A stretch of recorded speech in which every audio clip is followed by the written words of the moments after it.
So we are on live. আমি হচ্ছে একটু চেক করে ফেলি। আ চেক করে ফেলে হচ্ছে একটু দেখার চেষ্টা করি। এই জায়গাটায় হচ্ছে আমাদের এইখানে হচ্ছে এইখানে আচ্ছা ঠিক আছে। আ এইটা আমরা দিলাম।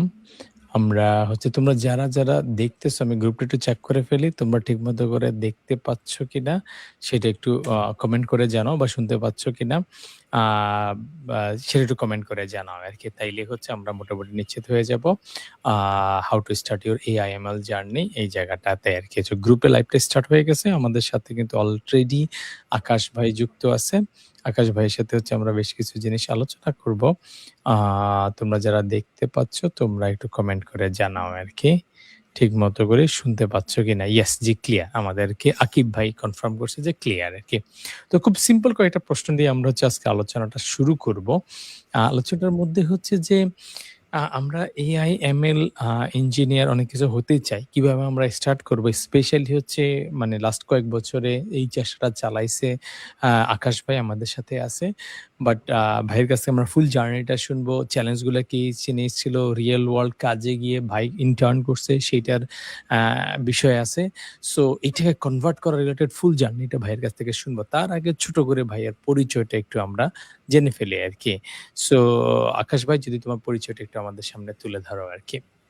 আচ্ছা, ধন্যবাদ জাঙ্কার ভাই। আমার পুরো নাম হচ্ছে মাহির তাজর আকাশ। তো আমি এখনো পুরোপুরি গ্র্যাজুয়েশন শেষ করি নাই।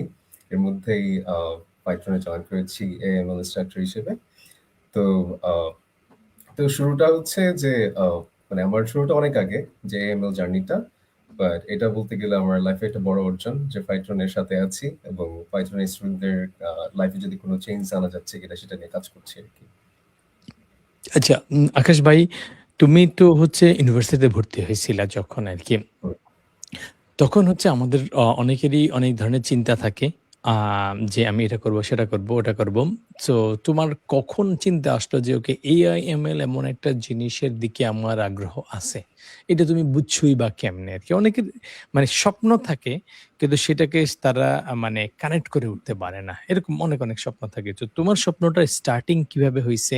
মানে কিভাবে তুমি বুঝছো যে ওকে এই এরিয়াতে আমার সিরিয়াস হওয়ার একটা ইচ্ছা আছে? হুম। সো ভাই আমার জার্নিটা একটু আ মানে আমার কাছে মনে হয় একটু ইন্টারেস্টিং এবং অনেকগুলা পাথ হয়ে আসা। তো শুরুটা হয় যখন ইউনিভার্সিটি শুরুতে। তো তখন আমি থিওরিটিক্যাল যে সাবজেক্ট গুলা ছিল এগুলো একটু বেশি আগ্রহ ছিলাম শুরুতে। তারপর হচ্ছে দেখা গেল যে মানে তারপরে সফটওয়্যার ইঞ্জিনিয়ারিং দিকে যখন আস্তে ঝুঁকতে শুরু করি, তখন আমি Python ব্যাচ 3 তে ছিলাম। মানে সিএস ফান্ডামেন্টাল যেখানে ছিল ওইখান থেকে আমার মূলত বলা যায় জার্নিটা যে ডেটা স্ট্রাকচার অ্যালগরিদম করে আমরা কিছুটা সময় প্রবলেম সলভিং করে তারপরে হচ্ছে আবার Django শেষ করা। তো তারপরে আমি দেখতে শুরু করি যে আমাদের ইন্ডাস্ট্রিটা কিভাবে ইভলভ করতেছে। কারণ AML আচ্ছা প্রজেক্ট নিয়ে একটু তখন যদি ইন্টারাপ্ট করি। তুমি সিএস ফান্ডামেন্টালটা যখন শুরু করো তখন তুমি কোন আ মানে সেমিস্টারে ছিলা ভার্সিটি সিএসই তে? আচ্ছা আমি খুব সম্ভবত 3rd সেমিস্টারে ছিলাম। 3rd সেমেস্টারে। তার মানে হ্যাঁ। একটু ধরো হচ্ছে হালকা একটু তোমার ইউনিভার্সিটিতে হয়ে গেছে। তারপরে তুমি ফান্ডামেন্টাল কোর্সটা করছো আরকি। আ ওটা করার কারণ কি ছিল? আর শেষ হয়ে যাওয়ার পরে তুমি যে জায়গাটা ২ টার মধ্যে একটু কানেকশনটা করে দাও যদি আরকি। হুম, হুম। তো ফান্ডামেন্টালটা শুরুর আগে আমি চিন্তা করছিলাম যে এই যে ইন্ডাস্ট্রির কথা বলি আমরা, ওইখানে তো আমরা মানে ভার্সিটিতে যা পড়ি সেটা তো পরীক্ষায় পাস করার জন্য ম্যাক্সিমাম সময় পড়া হয় এবং তার সাথে ইমপ্লিমেন্টেশন এর কানেকশনটা খুবই কম থাকে। তো ওইটা মানে ভার্সিটিতে হয়তো একটা শিক্ষকের সম্ভবও না সবকিছু দেখানো। কারণ ওই জায়গায় একটা গ্যাপ থেকে যায়। তো সেখান থেকে যখন সিএস ফান্ডামেন্টালে আসি তখন দেখা গেল যে আমি অনেকগুলা বিষয় নিয়ে জানতে পারছি। মানে এগুলো আমার কাছে ছিল নতুন একদম। যে একটা ফ্রেমওয়ার্ক ধরে ফেলা, একটা নির্দিষ্ট ট্র্যাকে যাওয়া একটা ফ্রেমওয়ার্ক ধরা। তো সেগুলো সবগুলো ছিল নতুন। এবং ওইখান থেকেই মূলত একটা আইডিয়া আসে। যে আচ্ছা এরপরে কি? রাইট? এরপরে কি মানে সফটওয়্যার ইঞ্জিনিয়ারিং বাকি জায়গাগুলো গ্রাইন্ড করব? নাকি তখন আমার কাছে একটা ওয়ে আসে যে রিসার্চ পেপারে কাজ করা। তো মানে কানেকশনটা এইভাবে যে আমি তো অলরেডি ফান্ডামেন্টাল করেছি। অলরেডি হচ্ছে আমার সফটওয়্যার ইঞ্জিনিয়ারিং কিছুটা নলেজ ছিল, Django নিয়ে কাজ করেছি। বাট তারপরে মনে হলো আচ্ছা আমি যেই ফিল্ডটাতে বেশি আগ্রহ ফিল করতেছি যে এমএল নিয়ে দেখা যায় যে এমএল এর সাথে আসলে থিওরিটিক্যাল সাবজেক্ট একটা সুন্দর কানেকশন আছে। এই যে বলেছিলাম শুরুর দিকে থিওরিটিক্যাল ব্যাপারগুলো যেমন আমি বসে গণিত করতাম। মানে এটা হলে মানে কেন হয়েছে? মানে এই উত্তরটা জানার চেষ্টা করতাম। অনেক সময় হয় যে অনেকেই বলে আচ্ছা ঠিক আছে হয়ে গেছে এটাই নিয়ম। সো এই নিয়মটা কেন? সো এটা জানার চেষ্টা থেকে আসলে ওই থিওরিটিক্যাল সাবজেক্টের মধ্যে একটা টান চলে আসে। আর সিএস ফান্ডামেন্টালটা আমার বোঝায় যে সফটওয়্যার ইন্ডাস্ট্রিটা কেমন হবে। তারপরে আস্তে, আস্তে এমএল এর দিকে জার্নিটা আরকি। রিসার্চের সুযোগটা কিভাবে আসলো আরকি? মানে এমন না তো হয়তো বা কেনই বা আসলো আরকি? আরকি সবার কাছে আসে? মানে যত জায়গায় আছে সবার কাছে প্রত্যেকদিন সকালে একটা মেসেজ, "তুমি কি রিসার্চ করতে চাও?" এরকম ভাবে আসে? নাকি এটা আসলো কিভাবে? বা ওটার পটভূমিটা কিভাবে তৈরি হইছে আরকি? আ এটা কি randomly সবার কাছে আসে না কিছু, কিছু মানুষের কাছে আসে? তাদেরকে মানুষজন কিভাবে নক করে বা তুমি রিচ আউট করছো? মানে এই অপরচুনিটি কিভাবে তৈরি হয়? অপরচুনিটি তো মোস্ট অফ দ্যা কেসে আমরা তো অনেকেই অপরচুনিটি খুঁজেই পাই না আরকি যে এখানে এটা হইতে পারে, ওটা হইতে পারে। সো রিসার্চ এর সুযোগ তুমি আবার একটু হালকা একটু কানেক্টেড ও না পুরোপুরি আরকি। এখন মানে তখন পর্যন্ত। তোমার কানেকশনটা হচ্ছে কি? যেটা হচ্ছে তুমি একটু সিএসই তে পড়তেছো, ভালো কথা। ফান্ডামেন্টাল জিনিসগুলো কিছুটা জানো, Django কিছুটা জানো, Python কিছুটা জানো। ধরলাম আরকি বিগিনার লেভেলেই ধরলাম আরকি। সো রিসার্চ এর সুযোগ কিভাবে আসলো? তুমি এমন কোন জায়গায় গেছো বা কোন বটতলায় গেছো বা কিসের তলায় গেছো যে এই সুযোগটা তোমার কাছে আসলো আরকি? হ্যাঁ, ভাই এটা একটা খুবই সুন্দর একটা প্রশ্ন এবং আমার কাছে আমি মনে হয় that time যে আমি একটু লাকি হয়ে গেছিলাম। কারণ একজন প্রফেসরের সাথে আমার কাজ করার সুযোগ হয়েছিল আমার ইউনিভার্সিটির বাইরে। সো আমার ইউনিভার্সিটির শুরুতে আমি চেষ্টা করেছিলাম। বাট দেখা গেল যে একটা ব্যাপার থেকে যায় যে আ মানে রিচ আউট করা বা অনেক কিছু। সো আমি তখন আমার সুযোগটা হয় নর্থ সাউথ ইউনিভার্সিটির একজন প্রফেসরের সাথে। উনার একটা রিসার্চ গ্রুপ ছিল। সো ওইখান থেকে শুরু এবং একটা মজার ব্যাপার হচ্ছে যে ওইখান থেকেই আসলে আমার এই যে রিসার্চ এই লার্নিংটাই শুরু। আমি এর আগে কিছু জানতাম না। ইভেন আরো মজার ব্যাপার হচ্ছে আমার যিনি ছিলেন আমাদের একজন এক্সপার্ট ডিফাইন করে মানে সেট করে দেওয়া হয়। সো আমার যিনি এক্সপার্ট উনি এখন ইউএসএ তে পিএইচডি করতেছে কোয়ান্টাম কম্পিউটিং এ। মানে আমার সাথে যিনি ছিলেন আমি ওনাকে আমি দেখেছি। উনি শুরু করেছেন উনি আমাদের বলতেন আচ্ছা ভাই আমি তো চেষ্টা করছি কিভাবে যাওয়া যায়। সো আমি পুরো জার্নিটা ওনারটা দেখেছি এবং উনার থেকে আমি অনেকটা ইন্সপায়ার্ড। আর শুরুর সুযোগটা এভাবেই আসে যে নর্থ সাউথ ইউনিভার্সিটি স্যারের সাথে আমরা কানেক্ট হই, একটা টিম ফর্ম করি। সো আমার টিমে হচ্ছে ঢাকা ইউনিভার্সিটি, তারপরে হচ্ছে ময়মনসিংহ ইঞ্জিনিয়ারিং কলেজ। ওখান থেকে টিমটা আমি ফর্ম করি। তারপরে আমরা শুরু করি। মানে একদম বিগিনার থেকে যা বললাম রিসার্চ পেপার পড়তেই তো জানতাম না। তো ওই এর জন্য আসলে আমি মনে হয় বিগিনারদের সাথে কানেক্ট করতে পারি যে আমি তো ছিলাম খুব বেশি দূরে ছিল না যে এই প্রথম প্রবলেম গুলো কিভাবে সর্ট আউট করতে হয় কিভাবে রিসার্চ পেপার পড়তে হয় তারপরে এই যে আমরা লিখাটাও আর একটা ঝামেলার ব্যাপার মানে এটা লম্বা সময়ের ব্যাপার বলতে গেলে তারপরে যে আবার অ্যানালাইসিস গুলো আমাদের শিখতে হয়েছে শুরুর দিকে ইডিএ শিখতে হয়েছে সো সবকিছু এমএল এর জার্নিটা এখান থেকে শুরু তো এর জন্যই বলছিলাম যে আমারটা একটু ইন্টারেস্টিং যে আমার হয়তো শুরুতে ধরে এমএল শেখা হয় নাই রিসার্চ পেপারে বললো এই প্রবলেমটা সলভ করতে এমএল লাগবে এখন এমএল শিখতে হবে তখন আমি সেকেন্ড ইয়ার মাত্র শেষ করছি সো এভাবেই আর কি আমার জার্নিটা শুরু আর কি রিসার্চ পেপারে আচ্ছা, তোমরা যারা সেশনটা দেখতেছো আমাদের এখানে কিন্তু গুরুত্বপূর্ণ কিছু জিনিস আলোচনা করা হবে। সেই জিনিসগুলো তোমাদেরকে রিটেন ফরমেটে আমরা পাঠাই দিব। নোটস এবং লিঙ্কগুলো সম্পর্কে যে তোমাদের একটা ফর্ম দেওয়া হবে এই লাইভ শেষে। সেই ফর্মের মধ্যে তোমরা মাস্ট সাবমিট করে ফেলবা এবং তোমাদের কিছু হয়তো প্রশ্নও করা হইলেও হইতে পারে যে তোমরা কারা, কারা অ্যাটেনটিভ আছো, মানে ভালো করে শুনতেছো। কারণ ভালো করে তুমি যদি খেয়াল না করো সেটা তোমার লাইফে কনভার্ট করাটা ডিফিকাল্ট আরকি। সো একটা জায়গায় হচ্ছে আকাশ ভাই এখনো আমার কাছে ক্লিয়ার নাই। কিভাবে তুমি লাকি হইলা? তুমি পড়ো একটা ইউনিভার্সিটিতে। অন্য ইউনিভার্সিটির একজন ফ্যাকাল্টি। এটা কিন্তু আমাদের দেশে হচ্ছে অনেক ক্ষেত্রে এটা একটা বাস্তবতা যে যারা রিসার্চ করেন এই ফ্যাকাল্টি গুলো হচ্ছে একটু লিমিটেড। সব ভার্সিটিতে একটু লিমিটেড আবার অনেক, অনেক ভার্সিটিতে আনফরচুনেটলি হয়তো পাওয়া যায় না বা পাইলেও তিনি এভেইলেবল নাও থাকতে পারেন আরকি বা খুব কম কিছু ভার্সিটিতে হইতেই পারে আরকি। এটা বাস্তবতা। কোনো ডিসরেসপেক্ট না আরকি। সো তুমি কিভাবে লাকি হয়ে একজনকে পাইছো? এটা একটু আমাদের একটু জানার একটা বিষয় আছে। আবার তুমি ধরো ও ও মানে বিভিন্ন ইউনিভার্সিটির ছেলেপেলেকে কানেক্ট করে টিম ফর্ম করাটার বিষয়টার মধ্যেও কিন্তু কিছুটা স্টেপ নেয়ার বিষয় থাকে। কিছুটা সাহসের একটা বিষয় থাকে আরকি। তো এই জিনিসগুলো কিন্তু আমাদের সবার জন্য কিন্তু শিক্ষণীয় একটা বিষয় যে সুযোগ টুপুস করে আমাদের কাছে আসে অনেক ক্ষেত্রে সামনে দিয়ে কিন্তু আমরা সাহস করে ধরি না এবং ধরার পরে কিছু প্যারা থাকে। সেই প্যারাগুলো আমরা অনেকে নিতে চাই না যে আরেকজন রেডি করে আমারে খাওয়ায় দিবে, বানায় দিবে এটা আসলে প্র্যাকটিক্যালি হয় না আরকি। সো ফ্যাকাল্টিকে তুমি কিভাবে পাইছো? তার সাথে তোমার ইনিশিয়াল কথাবার্তা কি হইছে? তার সাথেই বা তোমার কানেকশনটা কিভাবে জন্মলো? সে কিন্তু তোমার ইউনিভার্সিটির ফ্যাকাল্টি না এবং তুমি যে এলাকায় থাকো সেই এলাকারও মোস্ট লাইকলি না আরকি। আমার ধারণা। সো তুমি আমাকে এইটা সম্পর্কে বলো। কারণ এই ইনিশিয়াল অপরচুনিটিটা ক্র্যাক করা এবং এইটার জন্য প্যারাগুলো নেয়াটাই আসলে ডিফাইনিং মোমেন্ট। পরেরগুলা হচ্ছে জাস্ট মানে পরেরগুলোকে আমি ডিসকারেজ করতেছি না। মানে এগুলো সিকোয়েন্সিয়াল ভাবে আসবে। সেগুলো তো চ্যালেঞ্জ আসবে তুমি সিঁড়ি দিয়ে উঠবা। কিন্তু রাইট যে বিল্ডিংটার দরজাটা খুলতে হবে আরকি। সেই দরজাটা তোমাকে যাইতে হবে অথবা ওটা আশেপাশে থাকতে হবে অথবা কিছু একটা ঘটতে হবে। তাইলে দরজাটা তো খুলবে। তারপরে সিঁড়ি বেয়ে তুমি উপরে উঠতে গিয়ে ২-১ বার পিছলে খাইতে পারো সেটা আলাদা হিসাব আরকি। সো এই ডিফাইনিং মোমেন্টটা যদি আরেকটু ডিটেইলে বলো আমাদেরকে। আচ্ছা। সো এখানে ব্যাপারটা হয়েছে আমি ভার্সিটির শুরু থেকে ইভেন ভার্সিটিতে ভর্তি হওয়ার আগে আমি একটা জিনিস মেইনটেইন করতাম সেটা হচ্ছে আমি LinkedIn এ খুব অ্যাক্টিভ থাকতাম। আমার Facebook আইডি আমি তখন পর্যন্ত ছিল না বা যেটা ছিল এটা ডিলিট করে দেই। কারণ আমার কাছে মনে হচ্ছে এটা একটু মানে আমার ওই তখনকার সময়ের জন্য দরকার লাগে নাই। যাদের দরকার লাগে অনেক ভালো কাজে দরকার লাগে। সো তখন LinkedIn এ আমি এরকম একটা পাই। বোধহয় পোস্ট পাই যে উনি একজন রিসার্চ একটা গ্রুপ খুলছেন উনি। তো এখানে উনি যারা আগ্রহী তাদের সাথে কাজ করবেন। কিন্তু সবার সাথে কাজ করবেন না। সবার সাথে উনার নামও ইনক্লুড করবেন না। যাদের কাজটা মানে ভালো হবে। কারণ উনার আসলে উনার Q1 জার্নালে অনেক ভালো পেপার আছে এবং উনি বাংলাদেশে খুবই পপুলার। সো কোয়ান্টাম কম্পিউটিং এর ফার্স্ট ল্যাব উনার মানে আন্ডারে হয় আরকি। সো উনি তখন এভাবে আমরা উনার আন্ডারে গেলাম। উনি তখন তো রিচ আউট করাটা এভাবেই আসলে যেহেতু গ্রুপ অপরচুনিটিস আছে। তারপর হচ্ছে নিজের পরিচয় দেওয়া এখানে যে উনি আসলে আমাদের সুযোগটা দিবেন কিনা। তো ব্যাপারটা নিজের পরিচয় দেওয়া তখন পর্যন্ত আমি তো ডেভেলপমেন্ট নলেজ ছিল। তো আমি ইন্টারেস্ট এরিয়া আমাদের জানাতে হয়েছে যে আমরা কি নিয়ে কাজ করতে চাই। হ্যাঁ? তখন এটা একটা ফিজিবিলিটি স্টাডি করতে হয় যে আমরা আসলে পারবো কিনা। তখন আমাদের একটা রোড ম্যাপ দিতে হয় আম যে আমরা আসলে যে কাজটা পারবো উনি তো খুবই এক্সপার্ট। উনি বুঝে যায় আসলে স্টুডেন্টটা আসলেই ফিল্ড ওয়ার্কটা করছে কিনা এটা বুঝার জন্য। সো এরকম অনেকগুলো ব্যাপার কন্ট্রিবিউট করছে। শুরুটা হচ্ছে LinkedIn যেখানে এই পোস্ট গুলা আমার কাছে আসে। সম্ভবত কোনো একজন এটার সাথে কানেক্টেড উনি দিয়েছেন আমার নামটা মনে নাই। বাট হ্যাঁ, উনি দিয়েছেন ওইখান থেকে রিচ আউট করা।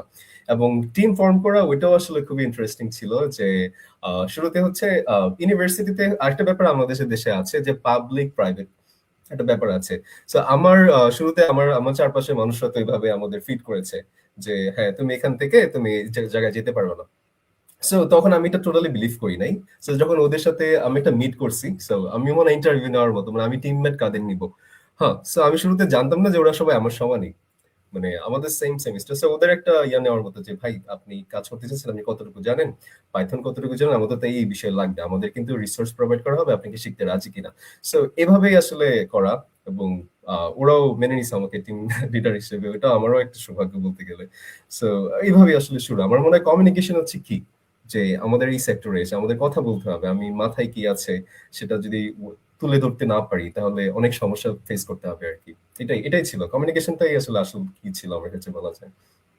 হ্যাঁ, মানে এই জায়গাটা কিন্তু আমারও নিজেরও কিছু এরকম একটা পোস্টের কথা এখন ভেগলি মাথায় আসতেছে। মেহেদী মাহবুব বা এরকম কোনো একজন স্যার মাহাদি সে হাসান, হ্যাঁ? হ্যাঁ। মাহাদি হাসান উনি। হ্যাঁ, এইরকম একটা নাম এবং এই পোস্টটা আমি দেখছিলাম যে রিসার্চ টিম করতে চায় এবং কোয়ান্টাম কম্পিউটিং রিলেটেড স্যারের সাথে আমার কথা হয় নাই মোস্ট প্রবাবলি কিন্তু এই টাইপের উনিও ইনিশিয়েটিভটা বুয়েটের। কিন্তু হ্যাঁ, উনিও আমার বুয়েটের। চোখে হ্যাঁ। পড়ছে। এবং আমি এটা বলার একটা কারণ হচ্ছে আমি নিজে ডেফিনিটলি হয়তো মানে রিসার্চ বা স্টুডেন্ট না যখন এটা দেখছি সেজন্য আমি আগ্রহ প্রকাশ করি নাই। বাট এটা বলার কারণ হচ্ছে যে হয়তো এখানে যারা করতেছে এদের মধ্যে ২-৪ জন দেখেও থাকতে পারো। কিন্তু সাহস করে নক করা, রিচ করা, প্রিপারেশন নিয়ে সেটাকে জাম্প দেওয়ার কাজটা হয়তো তোমরা কেউ আছো কিনা দেখে থাকলে এখানে একটু কমেন্ট করে জানাও আরকি। আমার ধারণা ২-১ জন থেকে যাইতেই পারে আরকি। আ সো সেটা আছে কিনা আরকি। তুমি দেখছো কিনা আরকি। তো এই জায়গাটা একটা ক্রিটিক্যাল লার্নিং হচ্ছে অপরচুনিটিটা তুমি এমন হবে না যে রেডিমেড প্যাকেজ হয়ে তোমার টেবিলের সামনে চলে আসবে। কোনাকানিতে আসবে, তুমি সেইটার পথে আগাইতে হবে এবং তুমি কিভাবে এলিজিবল, তুমি এটাতে ইন্টারেস্টেড সেই হোমওয়ার্কটা করে যাইতে হবে। এই ফ্যাক্টর গুলাই আসলে একজনের কপাল খোলা আর না খোলার মধ্যে সিগনিফিক্যান্ট ডিফারেন্স তৈরি করে ফেলে। কারণ আ বড় ধরনের যে ডিফারেন্সটা সেটা আসে কোত্থেকে? যে একটা মানুষ যখন কাজ করবে এবং এই যে কোয়ান্টাম কম্পিউটিং এ অলরেডি রিসার্চ পেপার পাবলিশ করতেছে, সে কিন্তু মানে রামসাম যদু মধু আসবে আর বসে থাকবে। তারপরে অটোমেটিক পেপারের লিস্টে নাম দিয়ে দিবে। এই কারণে তো ডেফিনিটলি ঘটবে না। তারপরে কন্টিনিউয়াসলি রিচ আউট করা রিলেটেড কাজটার মধ্যে কিন্তু আমাদেরকে ঢুকতে হবে আরকি। এবং আরেকটা জিনিস ক্রিটিক্যাল পয়েন্ট এটা যেটা হচ্ছে সোশ্যাল মিডিয়া আমরা ইউজ করি, করতে পারি অনেক কারণে সেটা আলাদা বিষয়। কিন্তু LinkedIn টা কিন্তু হচ্ছে যদিও বাঙালি লাস্ট কিছুদিন আমি যেটা দেখতেছি যে মানে Facebook বানাই ফেলতেছে আরকি। তাও এখনো রাইট। পুরোপুরি বানায় নাই LinkedIn টাকে। কিন্তু LinkedIn is critically important বা আরো কিছু জায়গা আছে। Reddit এ কেউ যেতে পারে আরকি। সেই জায়গাগুলাতে হচ্ছে এখনো ক্লিনার জিনিস থাকে আরকি। এমন না যে আমরা দেশের জিনিস নিয়ে আলোচনা করব না, অবশ্যই আলোচনা করব। দেশের প্রতি আমাদের একটা মমত্ববোধ, একটা দায়িত্ব তো ডেফিনিটলি আছে। সেই অনুসারে তোমার কিছু করণীয় থাকলে কাজটা করো। কোনো কাউকে যদি সহযোগিতা করা দরকার সেইটা করো বা তোমার যদি কোনো প্রতিবাদ করার জন্য তোমার মন থেকে চায় সেটা তুমি করো। কোনো সমস্যা না। সেটা করা উচিত। কিন্তু বাকি যারা হচ্ছে কিছু পার্টিসিপেট ও করবে না, কন্ট্রিবিউট ও করবে না, শুধু ইনফরমেশন কনজিউম করবে, সারাদিন স্ক্রল করবে, ওদের জন্য হচ্ছে এটা একটা ঝামেলাকর একটা বিষয় আরকি। এবং আমরা হচ্ছে আকাশ ভাইকে জিজ্ঞেস করব যে, "আকাশ ভাই ধরো তোমার স্যারের সাথে কমিউনিকেশন হইল আরকি। স্যারের সাথে কমিউনিকেশন হওয়ার পরে ML রিলেটেড রিসার্চ পেপার পড়াটা। তো রিসার্চ পেপার পড়া রিলেটেড আমরা কিছুটা আ কাজ করব। কিন্তু রিসার্চ পেপার পড়তে গেলেই হচ্ছে ১ম যে মনের ভয়টা আছে, সেই ভয়টা হচ্ছে আগে কাজ করে। আচ্ছা আমি কি এটা বুঝবো কিনা? এখানে অনেক টার্মস আছে এবং ডেফিনিটলি হচ্ছে আ তোমার অনেক কিছু যত টার্মস এর পেপারের মধ্যে যত ম্যাথ আছে তার হয়তো মোস্ট প্রবাবলি এট লিস্ট আমি যখন শুরু করছিলাম 90% পৃষ্ঠার পর পৃষ্ঠা উল্টাচ্ছি।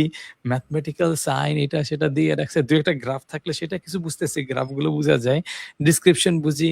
মেবি হয়তো আমি ইনিশিয়াল যেই অ্যাবস্ট্রাক্ট আছে সেটা একটু বুঝি। ফাইনাল সামারি বুঝি। মাঝখানের মেক্সিমাম আমার কিন্তু মাথায় দিয়ে ঢুকতো না। তো তোমার শুরুর দিকের অবস্থা কি হইছিল? সেই জায়গাটা তুমি কিভাবে সারভাইভ করছিলা আরকি? স্পেশালি AI, ML এর যখন যারা হার্ডকোর AI, ML ইঞ্জিনিয়ার হয়, তখন এটা কিন্তু খুবই আ রিসার্চ ফোকাসড আগেও ডেফিনিটলি ছিল। নেক্সট আরো অনেক বছর থাকবে।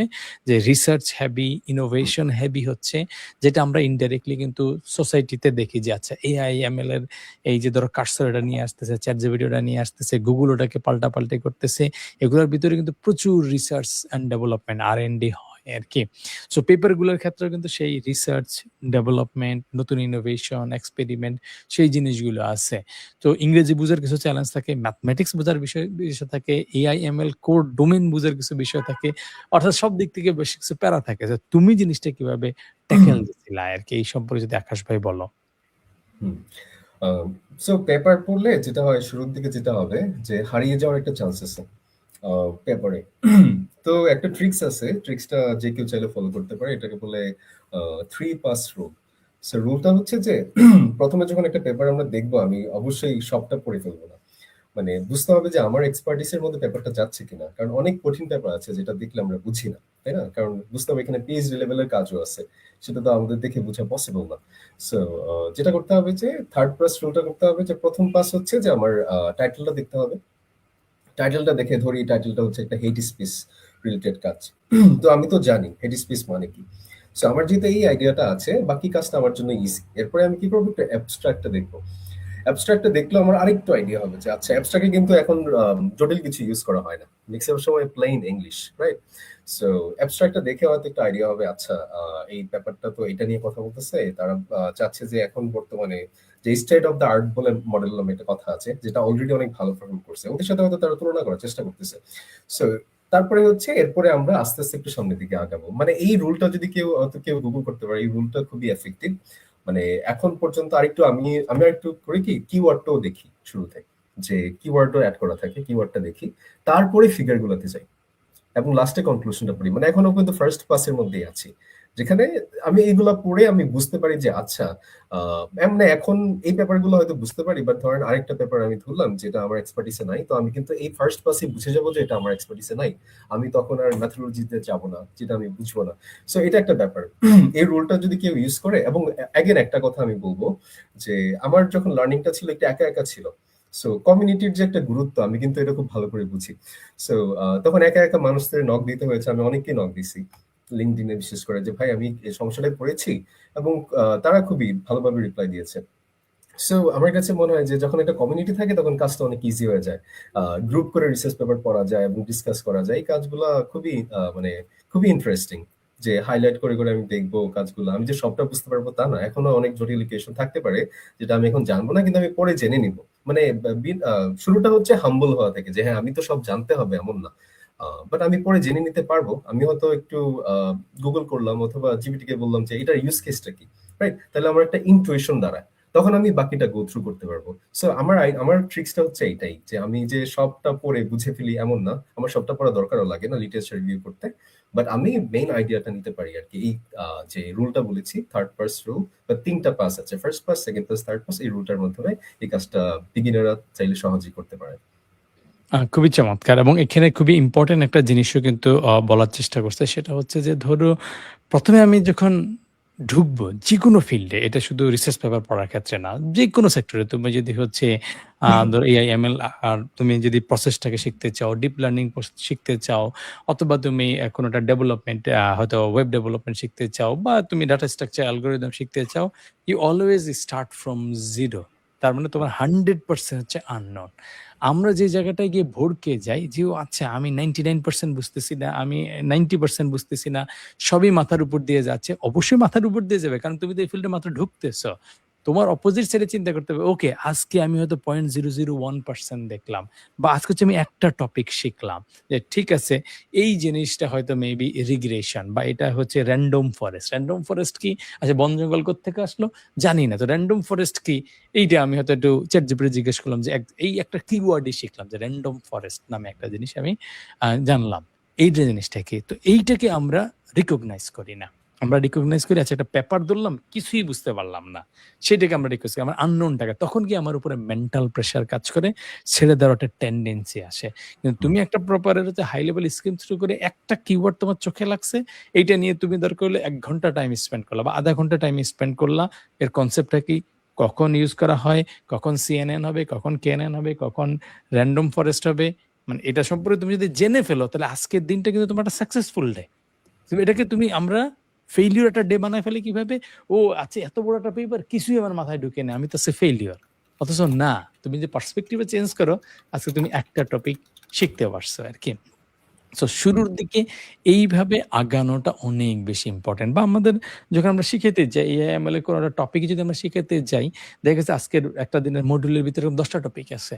তো সে যদি ৪, ৫ টা ৬ টা টপিক সে বুঝতে পারে না। নতুন জিনিস যখন আসে, এখানে অনেকগুলা জিনিস আছে। তখনই সে বলে পরে আমার দিয়ে তো হচ্ছে না। সে জাস্ট পজিটিভ সাইডটাতে দেখে না। নেগেটিভ সাইডটা বড়, সেটা অবশ্যই বড়, শুরুর দিকে বড় হবেই। কিন্তু পজিটিভ সাইডটাতে ফোকাস করাটা ইম্পোর্টেন্ট আরকি। সো লিটারেচার রিভিউ কনসেপ্টটা যদি একটু এক্সপ্লেইন করো, যে আমরা কিছু পেপার পড়তেছি, কেন পড়তেছি, বা লিটারেচার রিভিউটা কেন ইম্পোর্টেন্ট? স্পেশালি যারা রিসার্চ স্টাইলে যাবে আরকি। যারা হয়তো টেকনোলজি শিখবে, সেক্ষেত্রে অনেকে আমরা রিসার্চ আ পা লিটারেচার রিভিউর দিকে যাই না। কিন্তু যারা রিসার্চ ট্র্যাকের দিকে যায়, তাদের হয়তো স্টার্টিং পয়েন্টটাই হয় হয়তো আ লিটারেচার রিভিউ দিয়ে, যাতে সে বুঝতে পারে যে হয়তো সে সেই ডোমেইনের মানুষ কিনা, এবং সে কোন লাইনে কি করবে। সো এটার অবজেক্টিভটা কি? এটা কেন করা হয় এবং এটার পরবর্তী স্টেপটা কি? এই সম্পর্কে যদি আকাশ ভাই বলো। আচ্ছা। তো শুরুটা করা যেতে পারে নিউটনের একটা বিখ্যাত উক্তি দিয়ে। যে উক্তিটা এরকম বাংলাতে, যে আমরা আসলে বড়, বড় দৈত্যের কাঁধে দাঁড়িয়ে আছি। মানে এরকম অনেকটা এরকম। যে আমাদের কাজগুলো আসলে আসে ওই যে বড়, বড় মানুষরা যারা অলরেডি কাজটা করেছে তাদের থেকে। সো আন্ডারগ্রেড লেভেলে অনেক সময় মানে আমাদের মনে হয় যে আমরা দুনিয়া উল্টানো কিছু করে ফেলবো। বাট নরমালি আসলে করা হয় না। এটা আমরা অ্যাপ্লিকেশন লেয়ারেই কাজ করি, একটা ইউজ কেস সলভ করি। সো লিটারেচার রিভিউ এর কাজটা আসলে এখানেই আসে, যে ধরেন আপনি এই কাজটা করতেছেন, ধরেন আমি হচ্ছে এটা নিয়ে কাজ করতেছি, আমার হেট স্পিচ নিয়ে কাজ করতে চাচ্ছি। আচ্ছা এটা নিয়ে কি অলরেডি কাজ হয়ে গেছে? এটা আমি কিভাবে জানবো? আমি উনার থেকে একটা ওয়ার্ড আছে নোবেলটি, রাইট? আমার আমার এখানে অবদানটা কি? আমি যদি অ্যাজ ইট ইজ করে যাই, আমি সেম জিনিসে যদি চাকা আরেকবার আবিষ্কার করি, তাহলে তো এটা আসলে কিছু হলো না। জার্নালে গেলে সেটা আসলে পাবলিশেবল হবে না। সো মূল গোলটা তো আমার এটা পাবলিশ করা, রাইট? সো তখন যেটা করতে হবে সেটা হচ্ছে, আমাদের লিটারেচার রিভিউ মানে হচ্ছে সাহিত্যের বই পড়া না। মানে ওইগুলো সাহিত্যের মতোই আসলে বলা যায় ফিলোসফিক্যালি, বাট মানে হচ্ছে যে ওদের পেপারগুলো পড়া। পরে আমাদের এডও করতে হয়। পেপারে একটা সেকশন আছে যেখানে আমি এড করে দিব যে এই পেপারের মধ্যে কি আছে, এগুলো এড করে দিব। মানে এই জাস্ট একটা নিয়ম আছে, একটা থোরো ভাবে আমি পেপারটা পড়বো, লিটারেচার রিভিউ করবো। যেমন তাদের সেকশনে কি কি অ্যাড আছে, কোন অ্যালগরিদম, ধরা যাক অনেকগুলো অ্যালগরিদম ইউজ করেছে, তার র‍্যান্ডম ফরেস্টে অনেক ভালো একুরেসি পেয়েছে। তো এটা, অথবা তারা কিছু অ্যালগরিদম ইউজ করে নাই।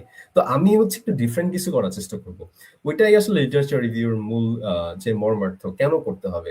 যেমন ধরেন যে কেউ হয়তো এটা ইউজ করে না এখন পর্যন্ত। ধরেন আরেকটা মজার ব্যাপার হচ্ছে এখন যেটা হয় যে অনেকেই ইউজ করেছে এমএল মডেল, কিন্তু এটা কেন কাজ করছে ওটা জানা নাই, ইন্টারপ্রেটেবল না।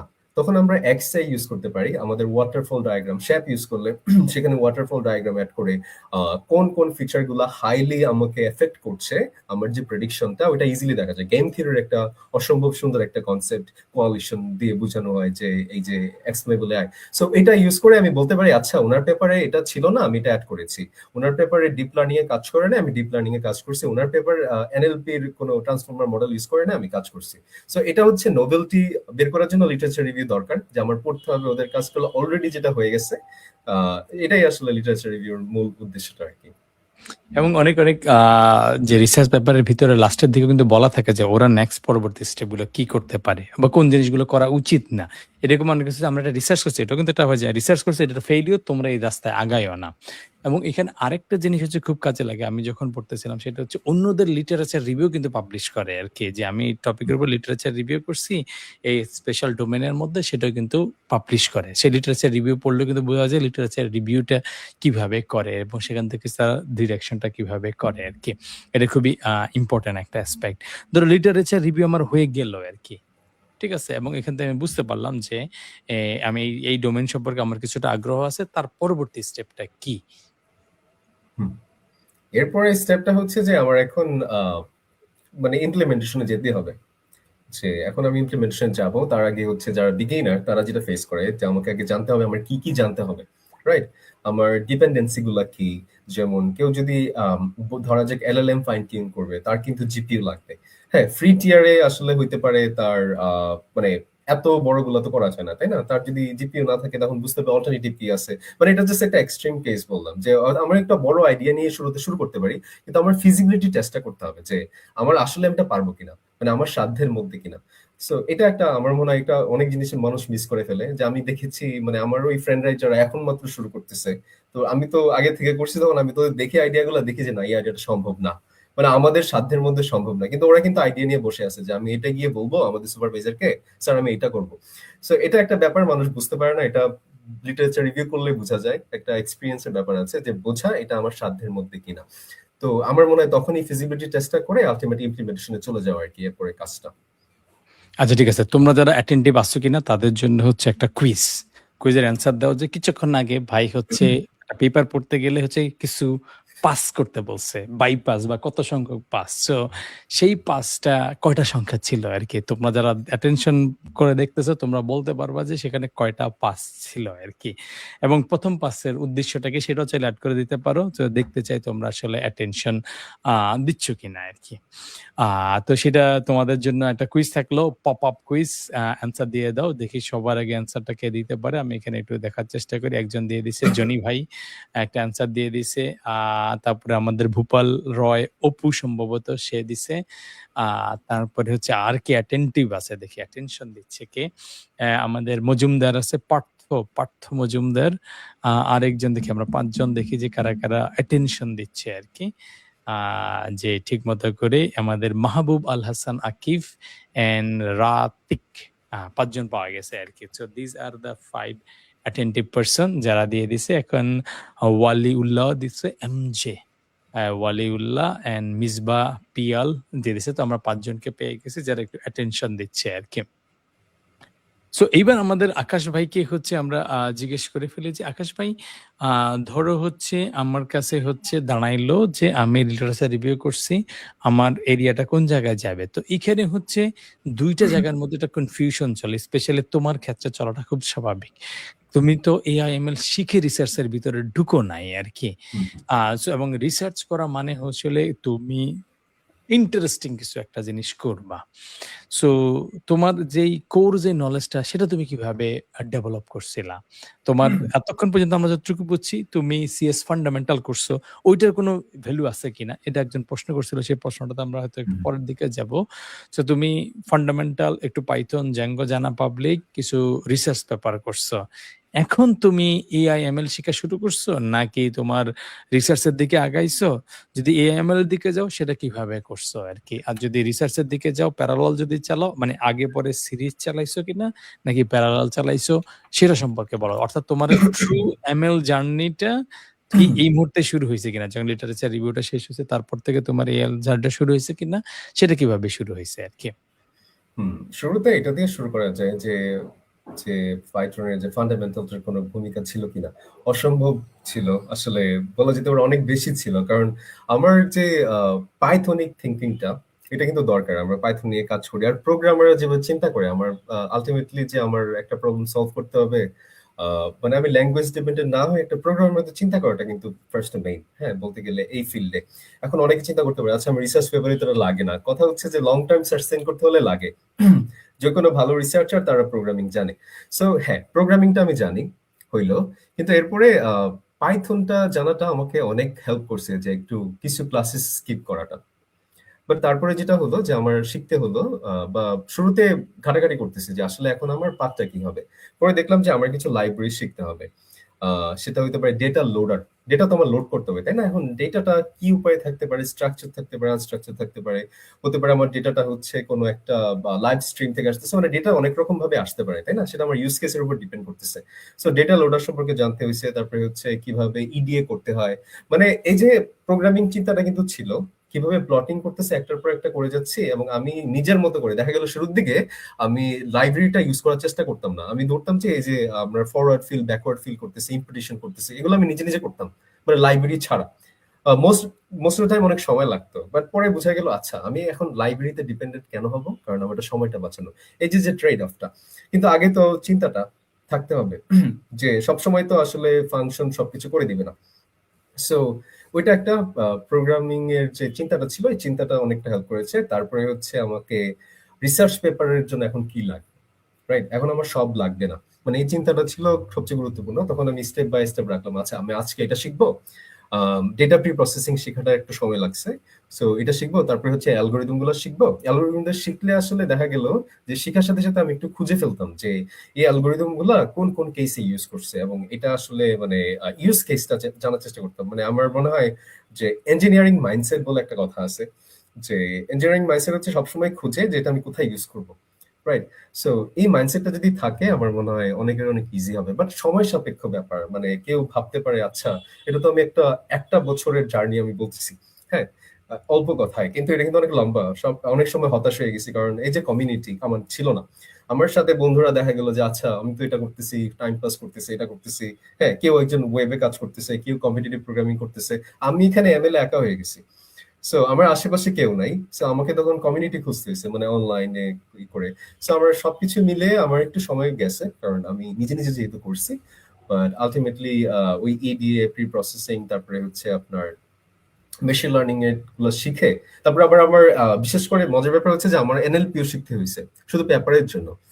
এনএলপি শিখে এক্সিআই কিছুটা ইউজ করতে হয়েছে। বাট আলটিমেটলি যেহেতু আমি কোল্যাব করতেছিলাম, মানে আমি সবার কাজটা আমি মার্চ করতেছিলাম, কিন্তু আমার কিন্তু জানতে হবে একজন ডিএলএ এনএন ইউজ করে, তারপরে হচ্ছে সিএনএন ইউজ করে চলে আসছে, এখন আমি ওনার কোডটা যদি না বুঝি, সো ফাইনাল আমাদের একটা প্রেজেন্টেশন তৈরি করতে হবে, প্রেজেন্টেশনে আমরা আবার ওভারভিউ দিতে হয়েছে।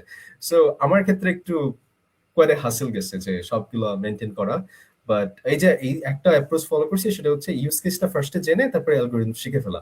হ্যাঁ, শুরুতে হয়তো আমি খুব বেশি ইন ডেপথ ম্যাথমেটিক্যাল কনসেপ্টে যাইনি। যেমন ধরেন আমি কিভাবে আমার ওয়েটের সাপেক্ষে লসের পার্শিয়াল ডেরিভেটিভ করবো, হ্যাঁ, এটা খুবই ইম্পর্টেন্ট কনসেপ্ট। বাট শুরুতে আমার মনে হয় যে ইউজ কেসটা যখন আমি জানছি, আমার যখন অ্যাপ্লিকেশন লেয়ার আমি শিখে গেছি, তারপর আমার মনে হয় আচ্ছা এটা এখন আমি ইমপ্রুভ কিভাবে করি। সো ওই আইডিয়া থেকে ম্যাথমেটিক্যাল কনসেপ্টটা, মানে আমার মনে হয় এইভাবে গ্রাজুয়ালি আগাইলে একটু বেটার হয়। যে শুরুতে ধরে অনেকে ম্যাথ ধরে ফেলে, এটা খুবই একটা মানে হতাশ, মানে একটা হতাশ হয়ে যায়। আমাকে যারা এখন আমার যারা জুনিয়র যারা আছে, তাদেরকে আমি কখনো বলি না এই ম্যাথটা দেখো।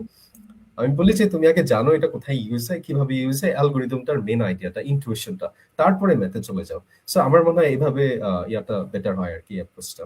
আমি এই অ্যাপ্রোচটা ফলো করেছি। আচ্ছা, তুমি এই যে রোড ম্যাপটা তুমি যেহেতু হচ্ছে কোনো অর্গানাইজড ভাবে কোনো একটা জায়গায় শিখো নাই মোস্ট লাইকলি আরকি। র‍্যান্ডম ভাবে বিভিন্ন জায়গা থেকে হয়তো শিখছো। তুমি কোথাও কোনো গাইডলাইন বা টিউটোরিয়াল বা কোনো YouTube হোক বা অন্য কোথাও হোক আরকি। মানে একটা তো স্ট্রাকচার থাকে আরকি। যেটা দিয়ে হুম, তুমি তো শুরু করছো বা নাকি তুমি নিজে, নিজে বানাইছো বা কারো কাছ থেকে পাইছো কিনা আরকি? মানে সেটা সম্পর্কে বলো। যে মানে ধরো তুমি যে কিছু প্রগ্রেসিভ ফিলিংস কিন্তু তোমার কথা থেকে পাওয়া যাচ্ছে আরকি, রাইট?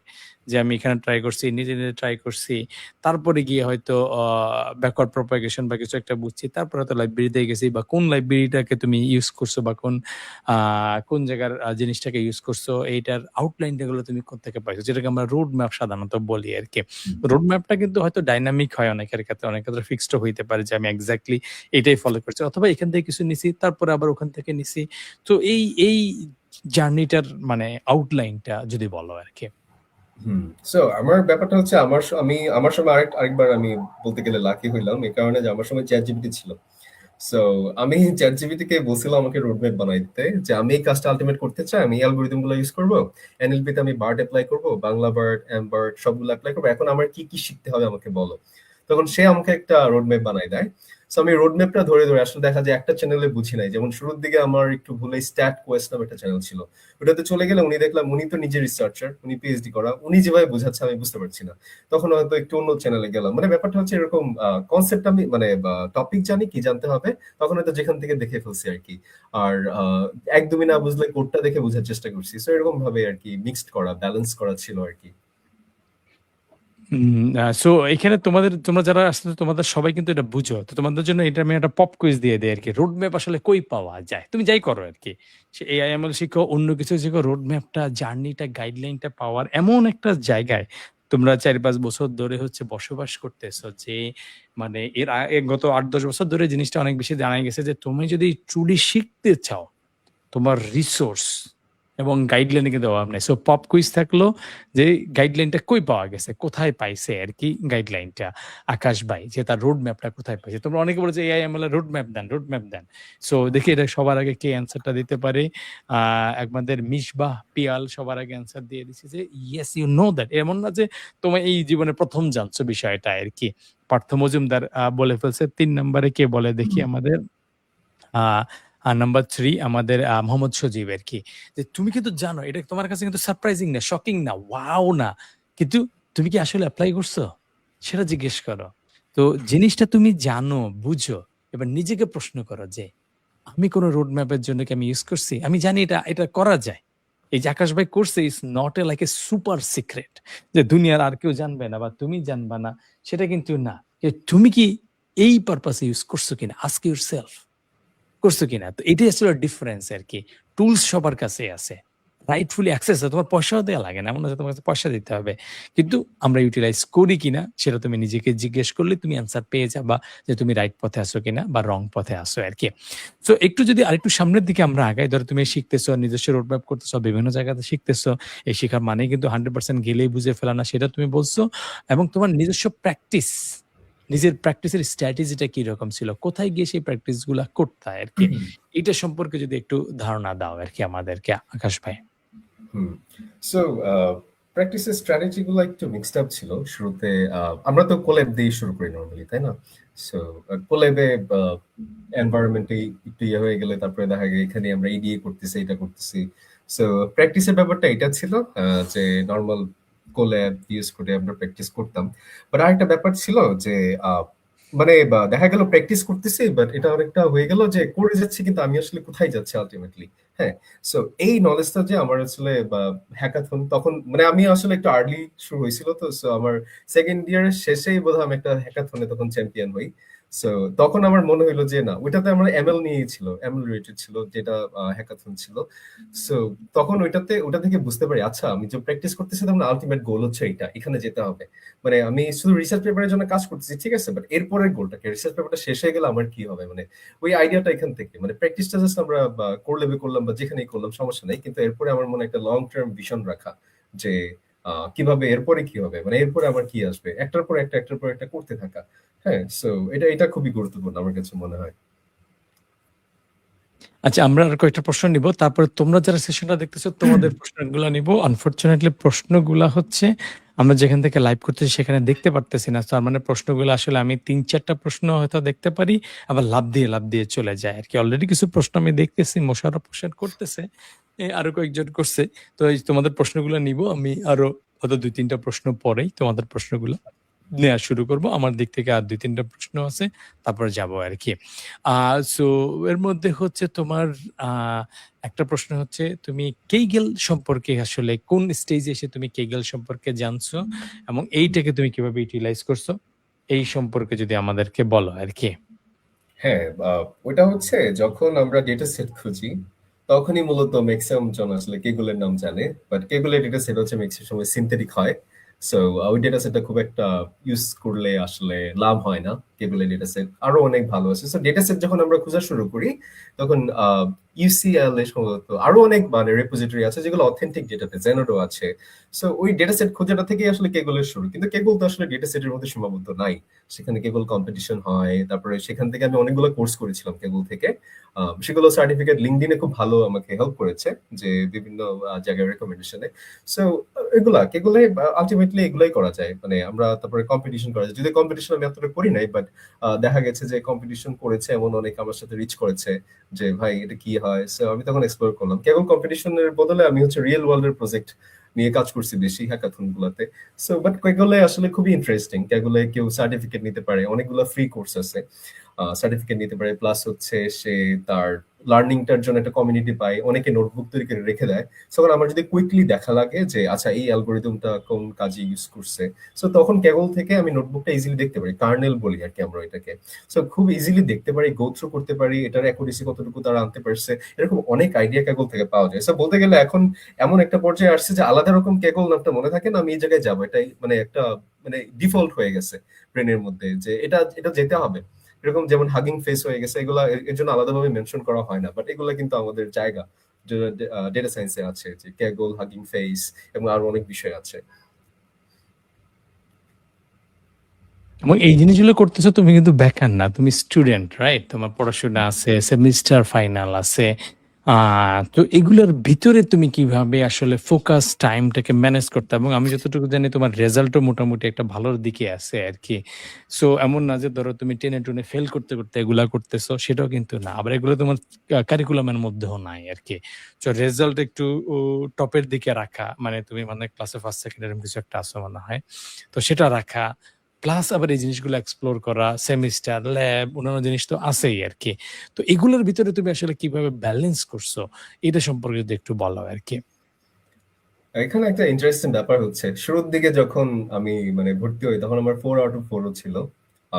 3.96 ও ছিল। তারপরে হচ্ছে ফাইট্রনে আসার পরে মানে আমি হচ্ছে কি আমি একটা বলি যে হয়তো অনেকেই খুব ভালো ব্যালেন্স করতে পারে। বাট আমার আসলে ব্যালেন্সটা এত ভালো হয় না। আমার মনে হয় যে আমার একটু ADHD আমার কাছে মনে হয় একটু আছে। যে আমি মানে ওভার স্টিমুলেটেড হয়ে যাই। যে যেকোনো একটা কিছুতে গেলে, একটা ট্রাকে গেলে আমি খুব ভালো করতে পারি। মানে আমার কাছে মনে হয়।